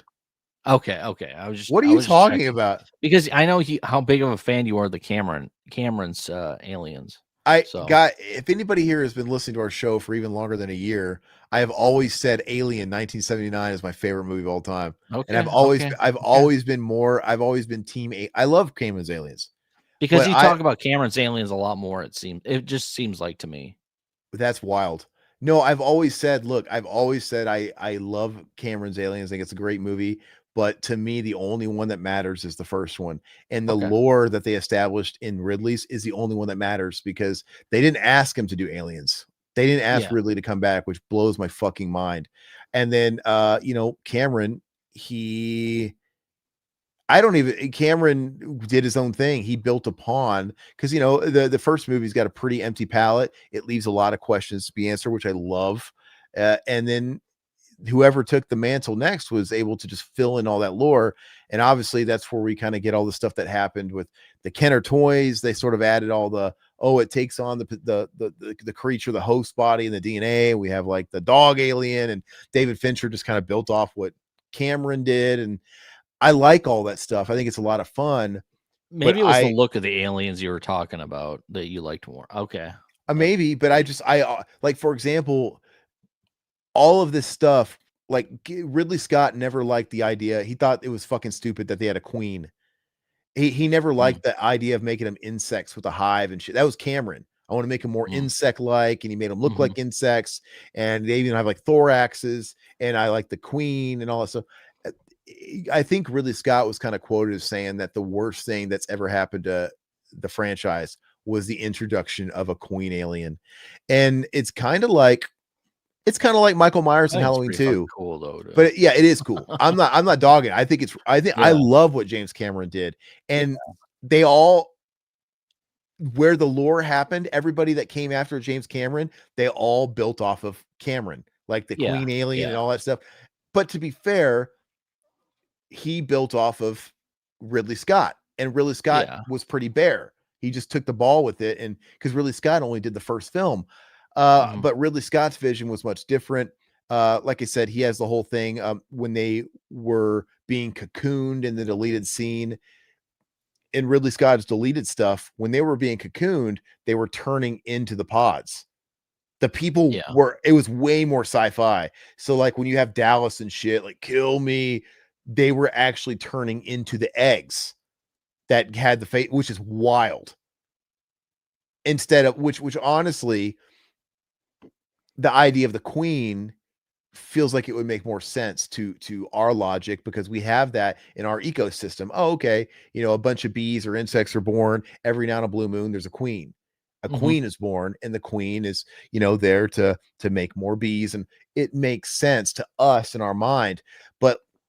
And it makes Ridley Scott's idea and vision sound way fucking out there. But you know what? I kind of like how out there it is, because it's alien. Like that doesn't make shit. We understand hives and bees and insects but what if like they're not of this earth and they don't have that sort of logic we don't here? Understand. And so it is wild when you see like the behind. Have you ever seen the pictures and shit like that from all the Yes. I think it's fucking wild. And his vision for it, the big chap was probably always kind of his vision. No, I like it to be more man-like, and it's more of a hybrid. And he probably never had any idea of like, I don't want it to. It takes a dog and it's running on all fours, and if it were to go on a fucking elephant, it's gonna be a big fatty. I like that. I actually enjoy that, but I would have liked to have seen, and that's why it's so muddled, because Ridley Scott came back and said, well, I'm gonna do Prometheus and I'm gonna fuck it up with some black goo. Shit. And his stuff is way more sci-fi and heady. But anyway, do you think they'll ever come out with a box set of that in 4K of all were all the films put out by the same distributors? They're all Fox. They're all Fox. They're all Fox. Yeah, they're all owned by Fox. And I mean, Fox had the decision to not hire James Cameron to do a sequel. And I don't know. And now we're trying to go back and rewrite history, because now somehow Ridley Scott has some kind of rights again, because if you notice, everything alien related from everything is being co-produced by Scott Free Productions, his production company. So now he's totally in bed with it, the Prometheus thing, and he's executive producing Romulus and Romulus 2. He's got his production credit for the series. So now we're probably going to officially whitewash Cameron's universe, but Cameron's universe was so long. It's like, look, it's like Michael Myers being Laurie's sister. It's kind of hard to rewire the brains, like in us to pretend that we don't have queens and all that stuff. But anyway, let's go ahead and move forward. Let's see here. Got a lot of let me get caught up with these. So hold on. 10 million was a sizable budget back then. I know it was okay. Aaron, you're gonna hate me, but I don't like alien movies. I don't hate you, but just more for me to love, I guess. They really rang it out to dry, and it became like a Terminator thing over the past 40 fucking years, 50. But I try not. That original movie's brilliant, dude. It's not gonna take away. You know what? It took me a while to really appreciate it as well. Like back when I was like 15 years old, I wasn't like a huge fan of the alien film, but the more time goes on, I love it, man. It's a so horror good. movie. It's a slow burn. It's atmosphere. And I don't blame Cameron for doing what he did. It's like, let's flip it on its head. Let's make it an action movie. And more. I think as an action movie, Aliens is top tier. It's equally good in its own way, but I lean the original just because that was the first. That's the lure for me. So whatever, whenever you have any kind of franchise that gets parted out like Aliens or Term or what, and it's been around for this many decades, you just have to accept that there's a jumping off point where it becomes Yep. fanfic, and there's just so many fucking timelines of what's canon, and so I just look at it per movie, and to me it's Alien. That's it, and everything else is fun. A comic book. That's why I also give a pass to Resurrection. It's like whatever. Resurrection is no different than Aliens to me. It's a fucking weird comic side story where they're whatever, just have fun with it. Yeah, so Gamer Guy saying 10 million was sizable. I guessed about 50. Silhouette is saying he must have looked it up from the late 70s. It was 44 million to be exact. So gotcha. The equivalent to $44 million is not a blockbuster budget. No. Because Aliens was a big scope movie. It feels like it is anyway. I mean, obviously they had really cool sets and they dealt with miniatures and models and all, which I love. But it feels much bigger. I feel like that $44 million, and they had a small cast. It's brilliant. It's like, hey, let's be contained. We don't have to worry about extras. We just have to worry about our core cast members. It's actually brilliant when you can pull off those sort of big brain ideas and keep it scaled. Let's see. So the same budget as your average horror film now. Yeah, it looks. Did you ever see the original design for Predator that looked like Micronaut Red Abomination? I did. I haven't seen that. Yeah, it looks terrible. Yeah, Aaron's always defended. Wait, no. Yeah, I've defended Aliens. That's a great movie, but it's not. No, I always know you love Aliens because I mean, but it's more action. But no, it's said I know you love both of them. But it's not said that it's the best, if I recall. I felt like I talked about Alien way more than you guys are giving me credit for. I never shut the fuck up about Alien. I know if you ask my wife, she would say my two favorite movies are Alien and then Rocky. 100%. Well, those are my two favorite. I know Alien's your favorite, but I'm just saying, like, I hear you talk about cameras a lot, so that's just what. Yeah. And who could? And I'm not blaming.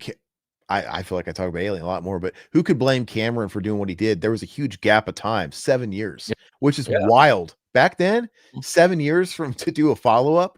So I don't know if they actually commissioned the film and were agreed to have a pitch meeting with directors and with Cameron, or if Cameron came to the table and said, hey, here's my idea, Aliens, and did the dollar sign, the famous thing.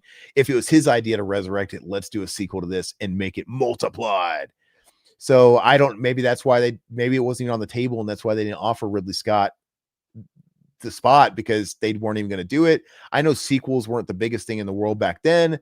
And then maybe it's like, well, this kid came in with this idea, we're going to give it to him. He directed Terminator. He did a good job. What are we going to do? All right. Geiger had a beautiful, unique vision. Can I say F Ridley Scott for getting the District 9 director guy fired? Yeah, real bummer. I really wanted to see his direct sequel to Aliens with old Ripley and retconned Kyle Reese being dead. Hicks, obviously. Let's see. And that was Neil Blomkamp.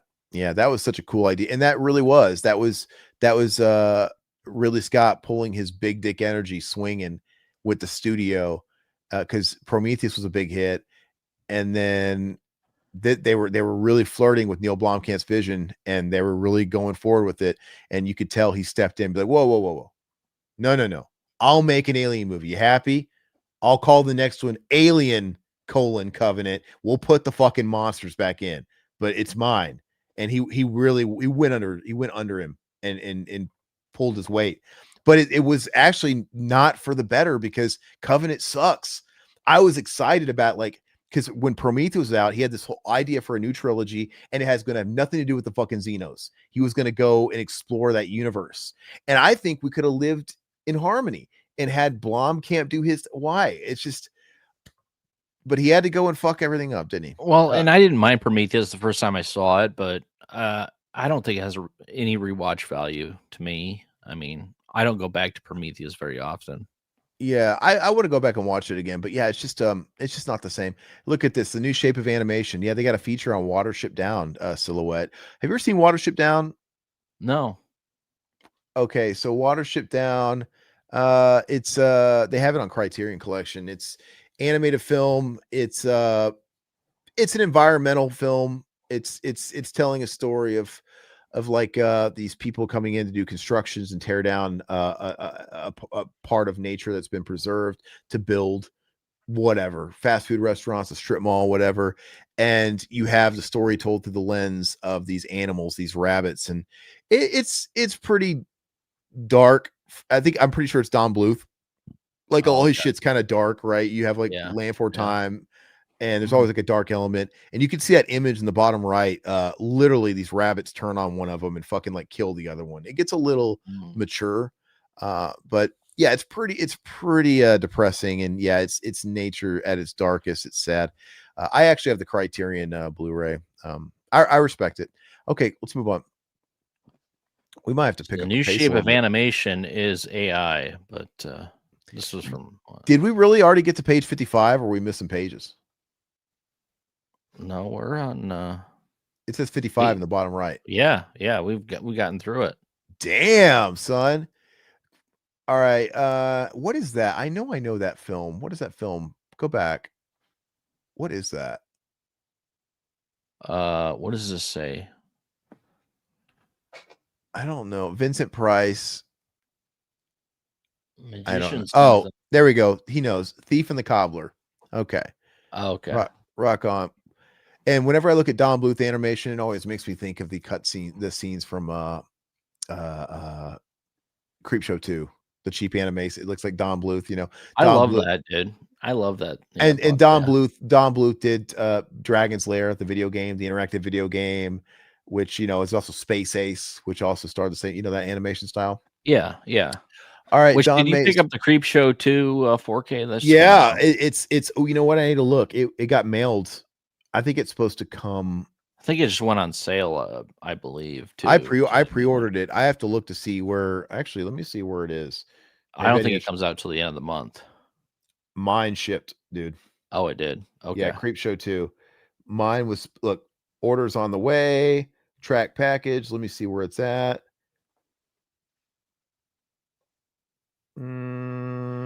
Which, if anybody's into Creepshow 2, I mean, hey, if you're a member, check out the member commentary of Creepshow 2 because yeah, mine's still in it's great. transit, but mine's coming any day now.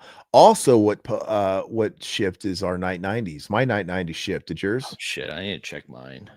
Mine, I got mine from Diabolic. Dude, we're about to be eating good because I've got Creepshow 2 coming. I've got Night 90 coming. The Freddy box Nightmare that's on coming. Street. Yeah. That's coming in like a fucking week and a half.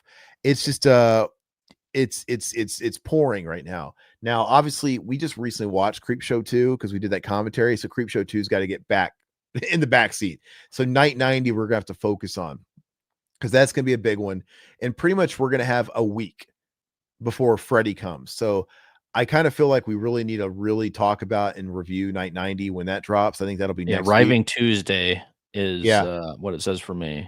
Yeah, so we actually need to talk about Night 90 on Wednesday next week or Thursday, Friday, Wednesday or Friday one.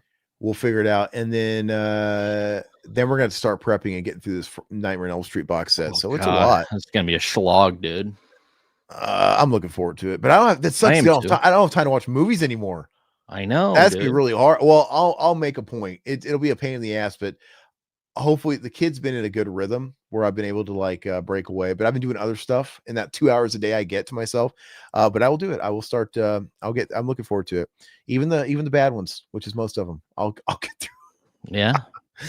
Brain Dead 13 has Bluth animation with violent ass deaths for a kid's game. Dude gets sliced to beheaded in those. Todd commented MS45. I pre-ordered it. That's right. I pre-ordered as well. We were talking about that. I remember because I love Abel Ferrara, and I had never seen that, so it's just one of those. Our revenge films are great, dude. It's one of my favorite. It's really good, so I love it. Hey, Night 90, Robert's on. He says, yeah, it's going to come for Tuesday for me too. I might not have mine because I ordered mine through Diabolic. Did you get yours Amazon? Amazon, yeah. Are you gonna watch the Savini cut the first time, or is that what you're gonna do? Because that's the one I'm probably gonna prioritize that one. Yeah, okay. As long as it's in 4K and stuff like that, that might be the only one I get through before talking about it. But I'm gonna prioritize that, and as long as it's the same transfer, I won't feel cheated.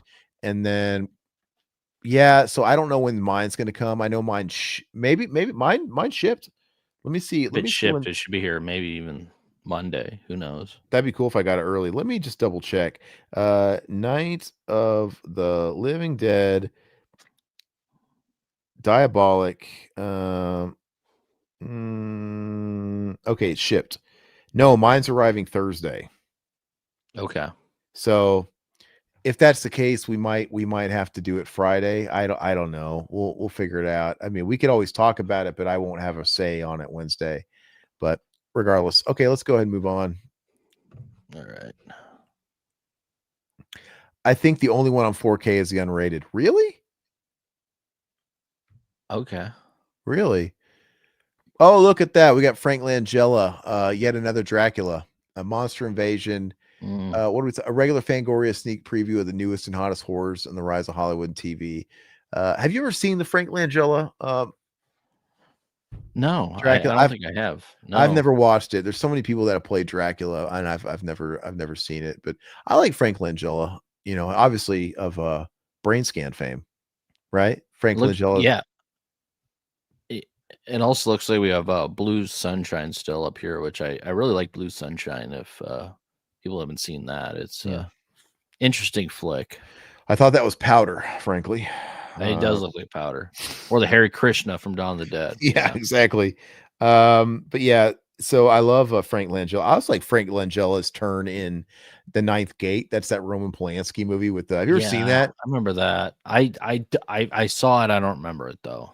And this was Johnny Depp in a weird period of his Yeah. career because this is before Pirates of the Caribbean. So he It was was like like 99 or something. yeah, It was late before 90s. Pirates of the Caribbean, late 90s, 98, 99.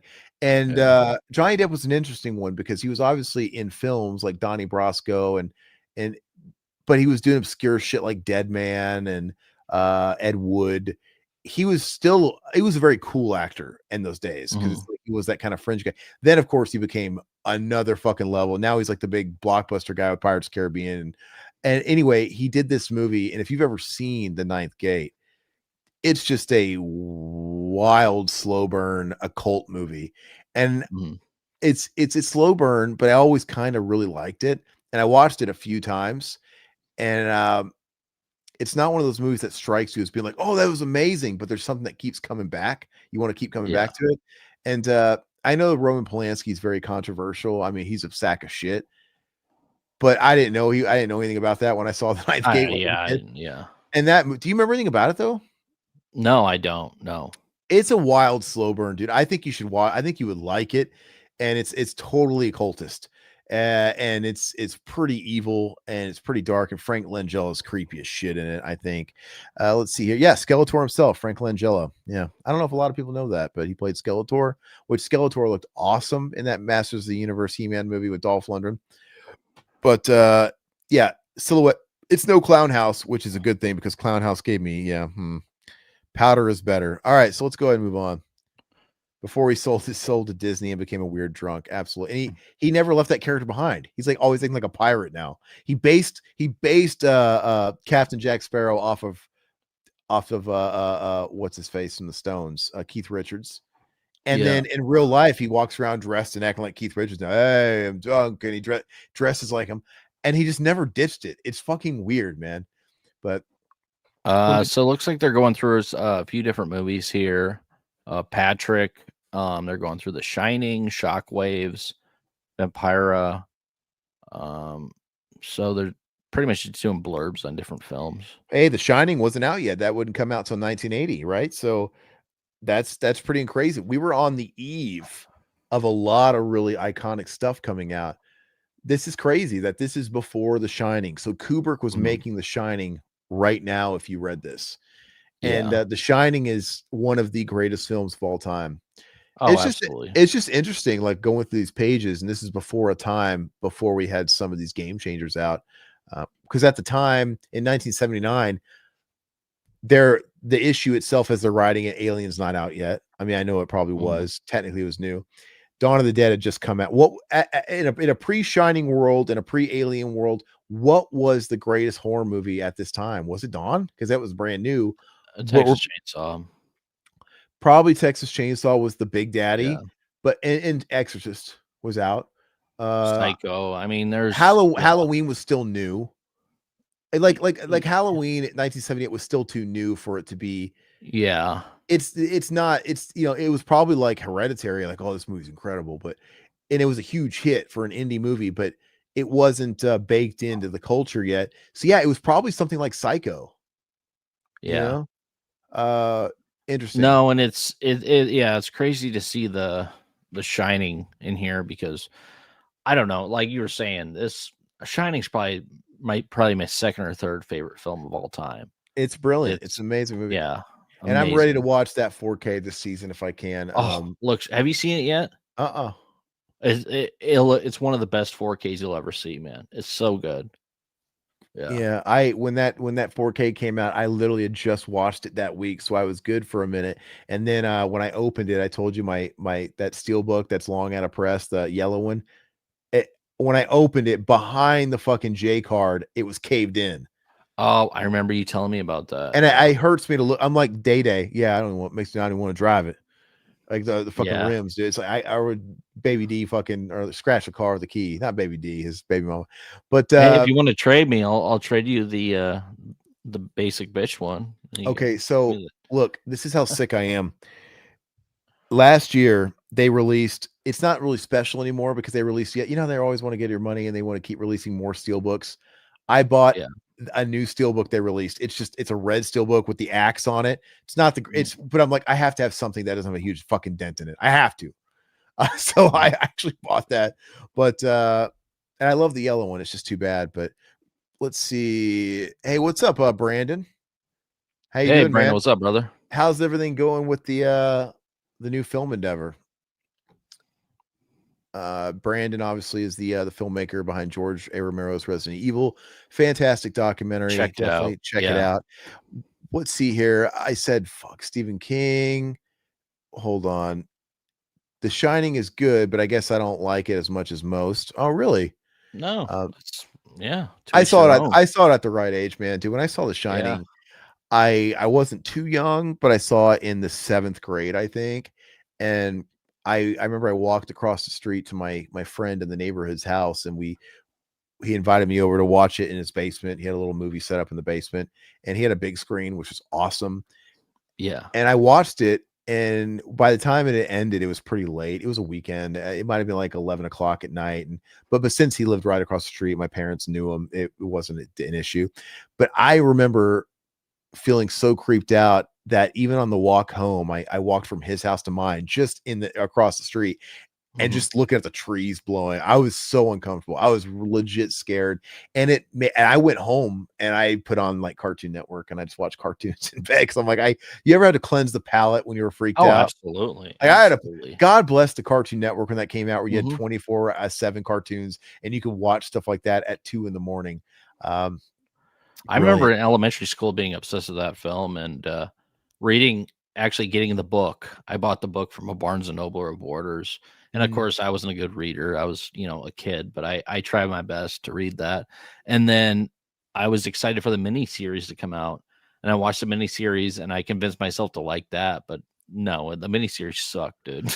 Yeah, with Steven Weber, and I think Steven Weber's Yeah. a charming actor, but that had Cortland Mead Yeah. as It's Danny terrible. Torrance. It's not Yeah. very, very good. And look, Satan says, "Do you think Kubrick is trying to show us something with The Shining?" I don't know, but Ev- it makes me think more Every about. film he does. But Yeah. it makes me think more about Eyes Wide Shut. That one's the most fantastic, the most interesting story. Obviously, the backstory there with them cutting it after he died. And there's all the fun conspiracy theories, like the Cabal killed him because he died before it actually premiered, and they've changed his movie. And I don't know if you've read much about that. Which, by the way, Eyes Wide Shut's getting a 4K Criterion Yeah. first Can't day. wait, man. First I day. love that movie. I love it, and I love the movie as it is. But it would have been so interesting to see his cut because Yeah. you've read all about that, right? And what Mhm. supposedly was it Roger Avery was talking about. He has a copy of the original script, and basically it was an attack on the elite and Yep. the pedo rings and all that stuff, and obviously the tinfoil hat people like to think, oh, they're the ones that silenced him and killed him, and they re-edited his movie and he died. Ooh, how Well, convenient. I mean, it wouldn't surprise me.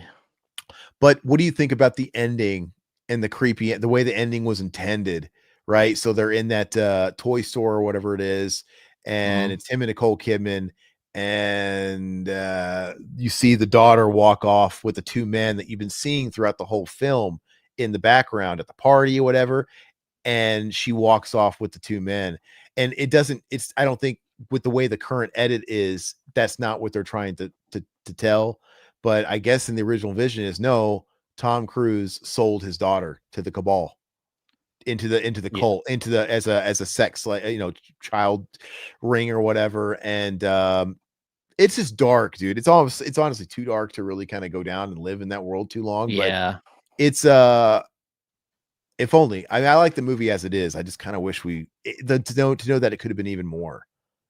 Yeah, I'd love to see the original cut. Absolutely. I wonder And if Kubrick's anybody amazing. on Earth could ever get the rights to assemble that and put that together. I don't know if anybody would allow it, but I remember the my big controversy when it first came out. So it was everywhere. and then when you watch the movie though, like honestly, I didn't watch it till years later, and it didn't live up to the controversy for me. As far as No, like how no, bad it was, I know it's got like some sex and stuff in it, but besides this one scene where he's walking through the party and you see like the mass orgy, it's really not that bad.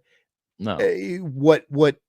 What his original vision would have been in that original cut, that would have been a huge thing.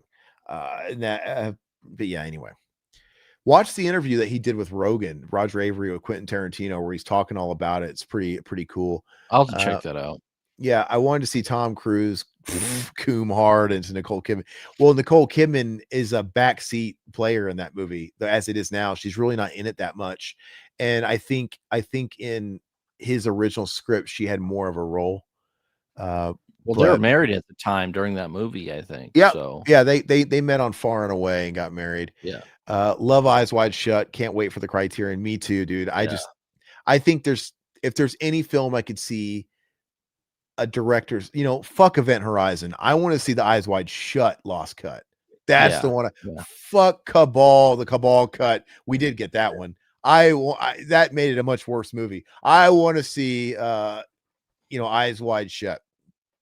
Brandon says, "Man, what a time capsule! You're looking at Fango through the ages. My first issue was the back issue of '99, featuring Predator 2, It, Graveyard Shift, and Night 90. Wow. awesome, Do man. you still have that? Do you still have your old Fango collection? Because I think it'd be a lot of fun to go back and kind of collect. I've been spending the last few years decluttering my life, but Hmm.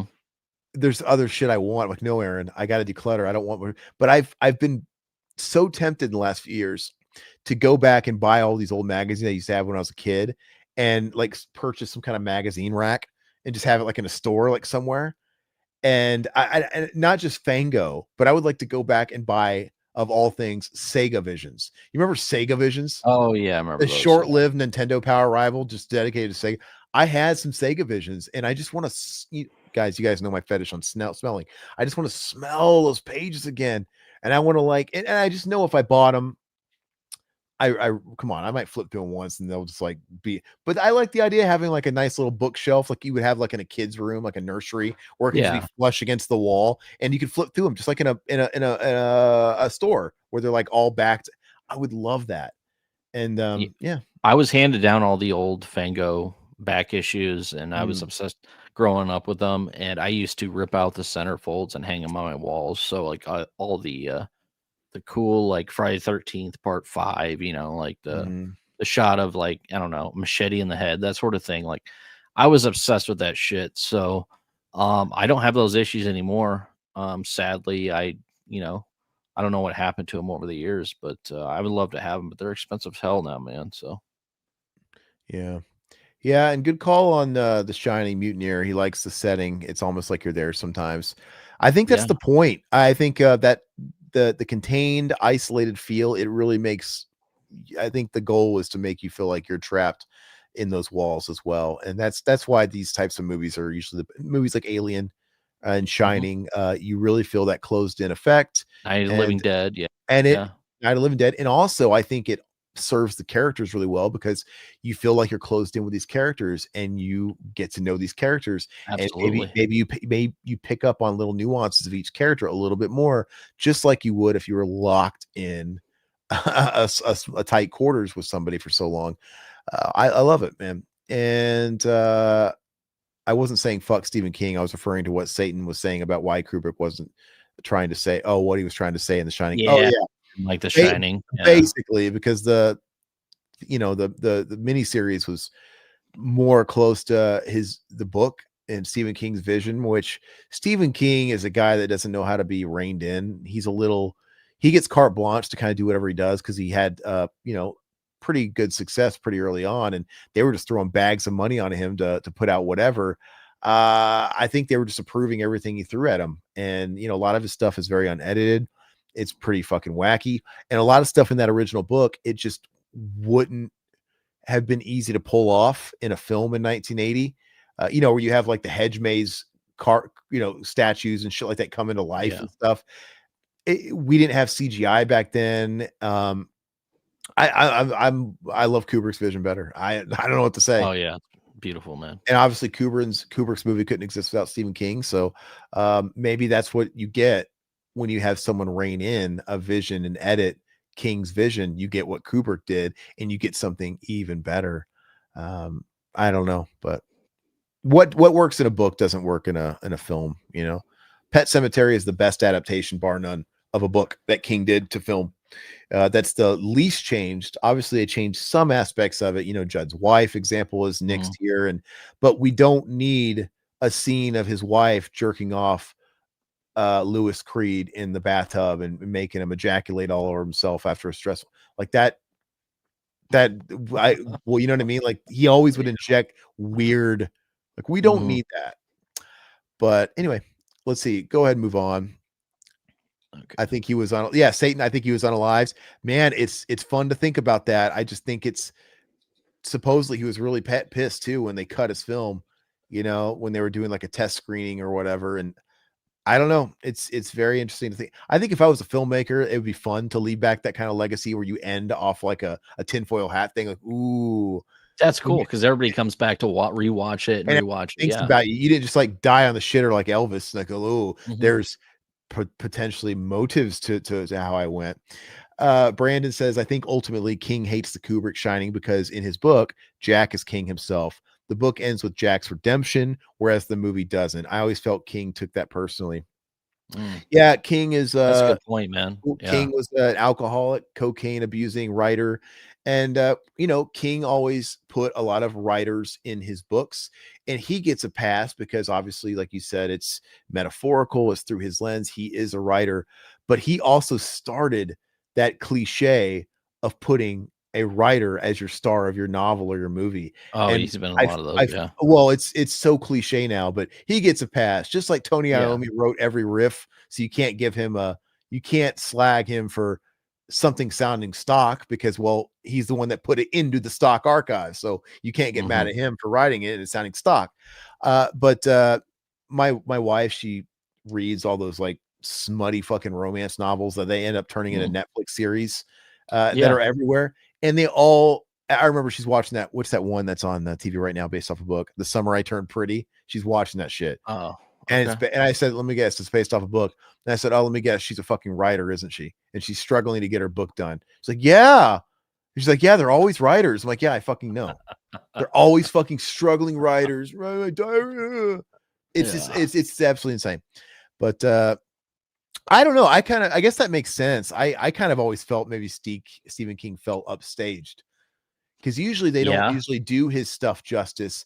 And you had a guy not only make a great movie out of his book, he improved it. He made it better. And I feel like maybe he took that personally. I don't know. Was Kubrick pretty iconic at the time? I mean, he was coming off what, Clockwork Orange. He was coming off. He had Paths to Glory. He had How to Build the Atomic Space Odyssey. Yeah, he had 2001: A Space Odyssey. He had Doctor Strangelove. He had done Lolita early on. Paths to Glory. So he's pretty much the King Salami. He at the time. Yeah, he was a big deal at the time. He had 2001 and just he's an amazing filmmaker just because he never really made the same film twice. He wasn't bound to any one genre. This guy made a war film. This guy made a satirical movie in Doctor Strangelove. He did sci-fi. He's got one of the most tentpole reference sci-fi movies of all time. He's got the Yeah. fucking horror movie in The Shining. Yeah. And this guy did it all. Yeah. And not only That's did he true. do it all, like I said, he's got the sci-fi movie, and he could have been known as the sci-fi director. It's like, no, one and done. Now let's do The Shining. Now let's do this. Now let's do that. And then you have a movie like Eyes Wide Shut, which is its own thing. Full Metal Jacket. Yeah. I Full mean, Metal Jacket was also a war movie yeah. too. And that's Full Metal Jacket is half a great movie and half a good movie. I'm Yeah. kind of on the side that criticizes it of being imperfect, the way it feels imbalanced, but It I do does. like, Yeah. but Full Metal Jacket's fantastic. Yeah, Kubrick only made 2 more films after The Shining. He was already a film god. Yeah. Mhm. Yeah, so it would have been Full Metal and it would have been Eyes Wide Shut, which huge big gaps. Yeah. So what we're talking like not quite a decade because Full Metal was later 80s. And then Eyes Wide Shut was like a decade after that. Yeah. I mean, yeah, he was he was around for a long. Lolita and Paths to Glory with Kirk Douglas is black and white, Yeah. right? It's old. Yeah. So he was really, really around. Go ahead and let's go through these pages. Look, there's Christopher Lee as the Mongolian. Yeah. The Fu Manchu. Next issue is August 16th, 1979. It looks like Nosferatu, I believe. Yeah, that's the Werner or Herzog. Yeah. Which is a fantastic. It's the best version of Nosferatu or Dracula that's ever been put to film. I love the Herzog film. It looks like the next issue is they're gonna be talking about Dr. Jekyll, Mr. Hyde. What do we have here too? What is that? What's that thing on the side there where it says King Kong, the Thing, Cat People, I Walked with a Zombie? $54.95 each plus dollar shipping. Oh, video cassettes. Now available video cassette, yeah. Yeah, the price seems right. $55 for a VHS tape. Yeah. Brand new technology. Now this isn't the Cat People with Malcolm McDowell, right? Was that like a remake or something? Or could it have been the Malcolm McDowell Cat People? When did that come out? The Thing, Cat People. Maybe is it all these films like on a bootleg VHS? I don't know, but King Kong, obviously they had the remake in the 70s, right? So that I think that was late 70s. Was that not around? Cat People, let me see. Yeah, Cat People. It says excellent quality, Beta 2 and VHS format. So was this a bootleg? It's got to be bootleg. So the original Cat People was 1942. I'm talking about the Cat People from 1982 with Malcolm McDowell. Would you ever seen that, by the way, Cat People? No, I don't think I've seen that one. At least the Malcolm McDowell. That is a good movie. I have the Blu-ray. Shout put that, yeah. It's on 4K and Blu-ray now, but I have the Blu-ray, and it's a good movie, dude. Malcolm McDowell. This is him at the height of his prowess, right? This is still kind of in the fears removed from Clockwork Orange and whatever. Yeah. And he was such a great actor, man. I don't know why his career kind of took a dip in the stuff he started doing later on, but let's see here. Yeah, the daughter of the 2 creepy guys at the end of Eyes Wide Shut is it's sickening. I love collecting old mags. Yeah, it's tempting, man. I could probably justify it, put a little shelf on a wall and it wouldn't take up. It would just be more clutter. I don't know. And honestly, it's like these digital. Well, now these are digital. I mean, but the digital's pretty good, right? Do you still get the feeling of it, or is it? I don't know. If I had my dream of having the podcast space or a studio or a guest house or something like we've always talked about, for that sake, I would love to decorate that. Like, okay, for this sake, for the podcast space, we are gonna like get all these old Fangos. We can have like the break room, dude. Flip through all the old magazines. I would make you not go to the shitter with them because I know what we'd have a stack in the bathroom, dude. Or we can take a shit, and we put our cell phones in a different room, dude. And we can sit there and read magazines while we take a shit. And and I would love to. I'm not gonna like litter my house walls with Fangoria centerfolds with tacks, but we would do it in the studio. Well, that's like I would love it. It's just my dream, guys. I would love it. Nothing more. I would love to somehow have a little studio or a space and I want Todd to fucking teleport his ass out here, and I would love to do the show live in person. And I would have so much fun with making a set, and we could both contribute like from our archives to make the set. I would contribute. Yeah. I got one sheets I don't have room for in this house. I got tons, dude. I would love to finally have like somewhere to put all this shit. That'd be a good show because I have like 51 sheets that we can do a show on, and I could just show what I have. But that'll be down the road. I'm collecting Toy Fair and Wizard currently. Do they still make Wizard? Is that still in production? I know they had the Wizard World Convention. Wizard World Convention disappeared. Remember that was a big thing for a little bit, like a decade ago. JDF, yeah. And they were all doing it. But I noticed that kind of stopped. But Brandon says I might have a few issues packed away somewhere. I do have a copy of the April '98 issue featuring Romero's Resident Evil 2 commercial. Nice. That'll be featured in the Doc's director's cut. Oh yeah, when's that director's cut coming out? I remember you talking about that. Because I look forward to seeing that, and that would be a cool issue to have. Let's see. Yeah, Kubrick had zero empathy for Jack. King took that personally. Well, yeah, King. I know. I've read that King. He had a problem, like you said. He had an arc. He had this arc and a redemption and whatever and stuff like that. And he didn't like that Kubrick's version. Jack was just a fucking asshole from the beginning. He was an abusive alcoholic asshole that is alluded that he hurt Danny. He was abusive. And he just went from being an asshole to an even bigger asshole, murdering asshole. Well, that's real life right there. To becoming a frozen asshole. And that's more believable. It just, sadly, we just don't get those fucking arcs in life. You want, I believe me, my dad wasn't a savory fellow, and I kind of always dreamed that he would have that like redemption of that arc, but no, he just kind of was a flawed guy that did some destruction, and he died because of that destruction, and there was really never anything mended from it. So it's like, I love Jack Torrance. I don't care, much better. I do too. Kubrick only made 2. Yep, we already went over that. Oh yeah, later, dude. Have a good day, my man. Thanks a lot. I'd rather have the real thing. Oh, F the digital. Yeah, there's something great about both, man. I'm really trying to pick my battles with that stuff because I love physical media, but who has room for it, dude? It's just hard to when you have like the collector's mentality and you have that addictive personality to collect, which is I think it's only become more prevalent with the internet, and people watch YouTube, and people have gotten into like retro game collecting or VHS collecting. It's just been blown up because of the internet, which is funny, which is digital.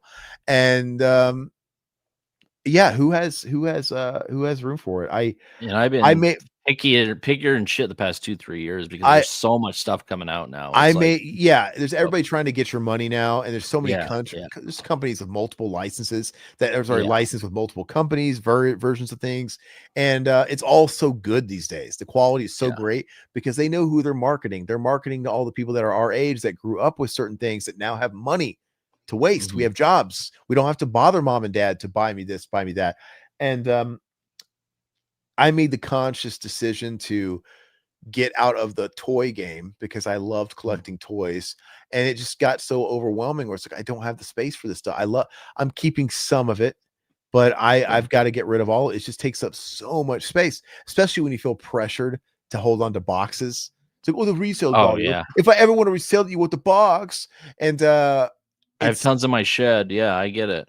It's a sick, and I'm afraid to put them in places like my garage because I don't want I'm afraid is heat going to damage these boxes? I don't know how it works. We don't have humidity here, so maybe the dry heat wouldn't fuck them up.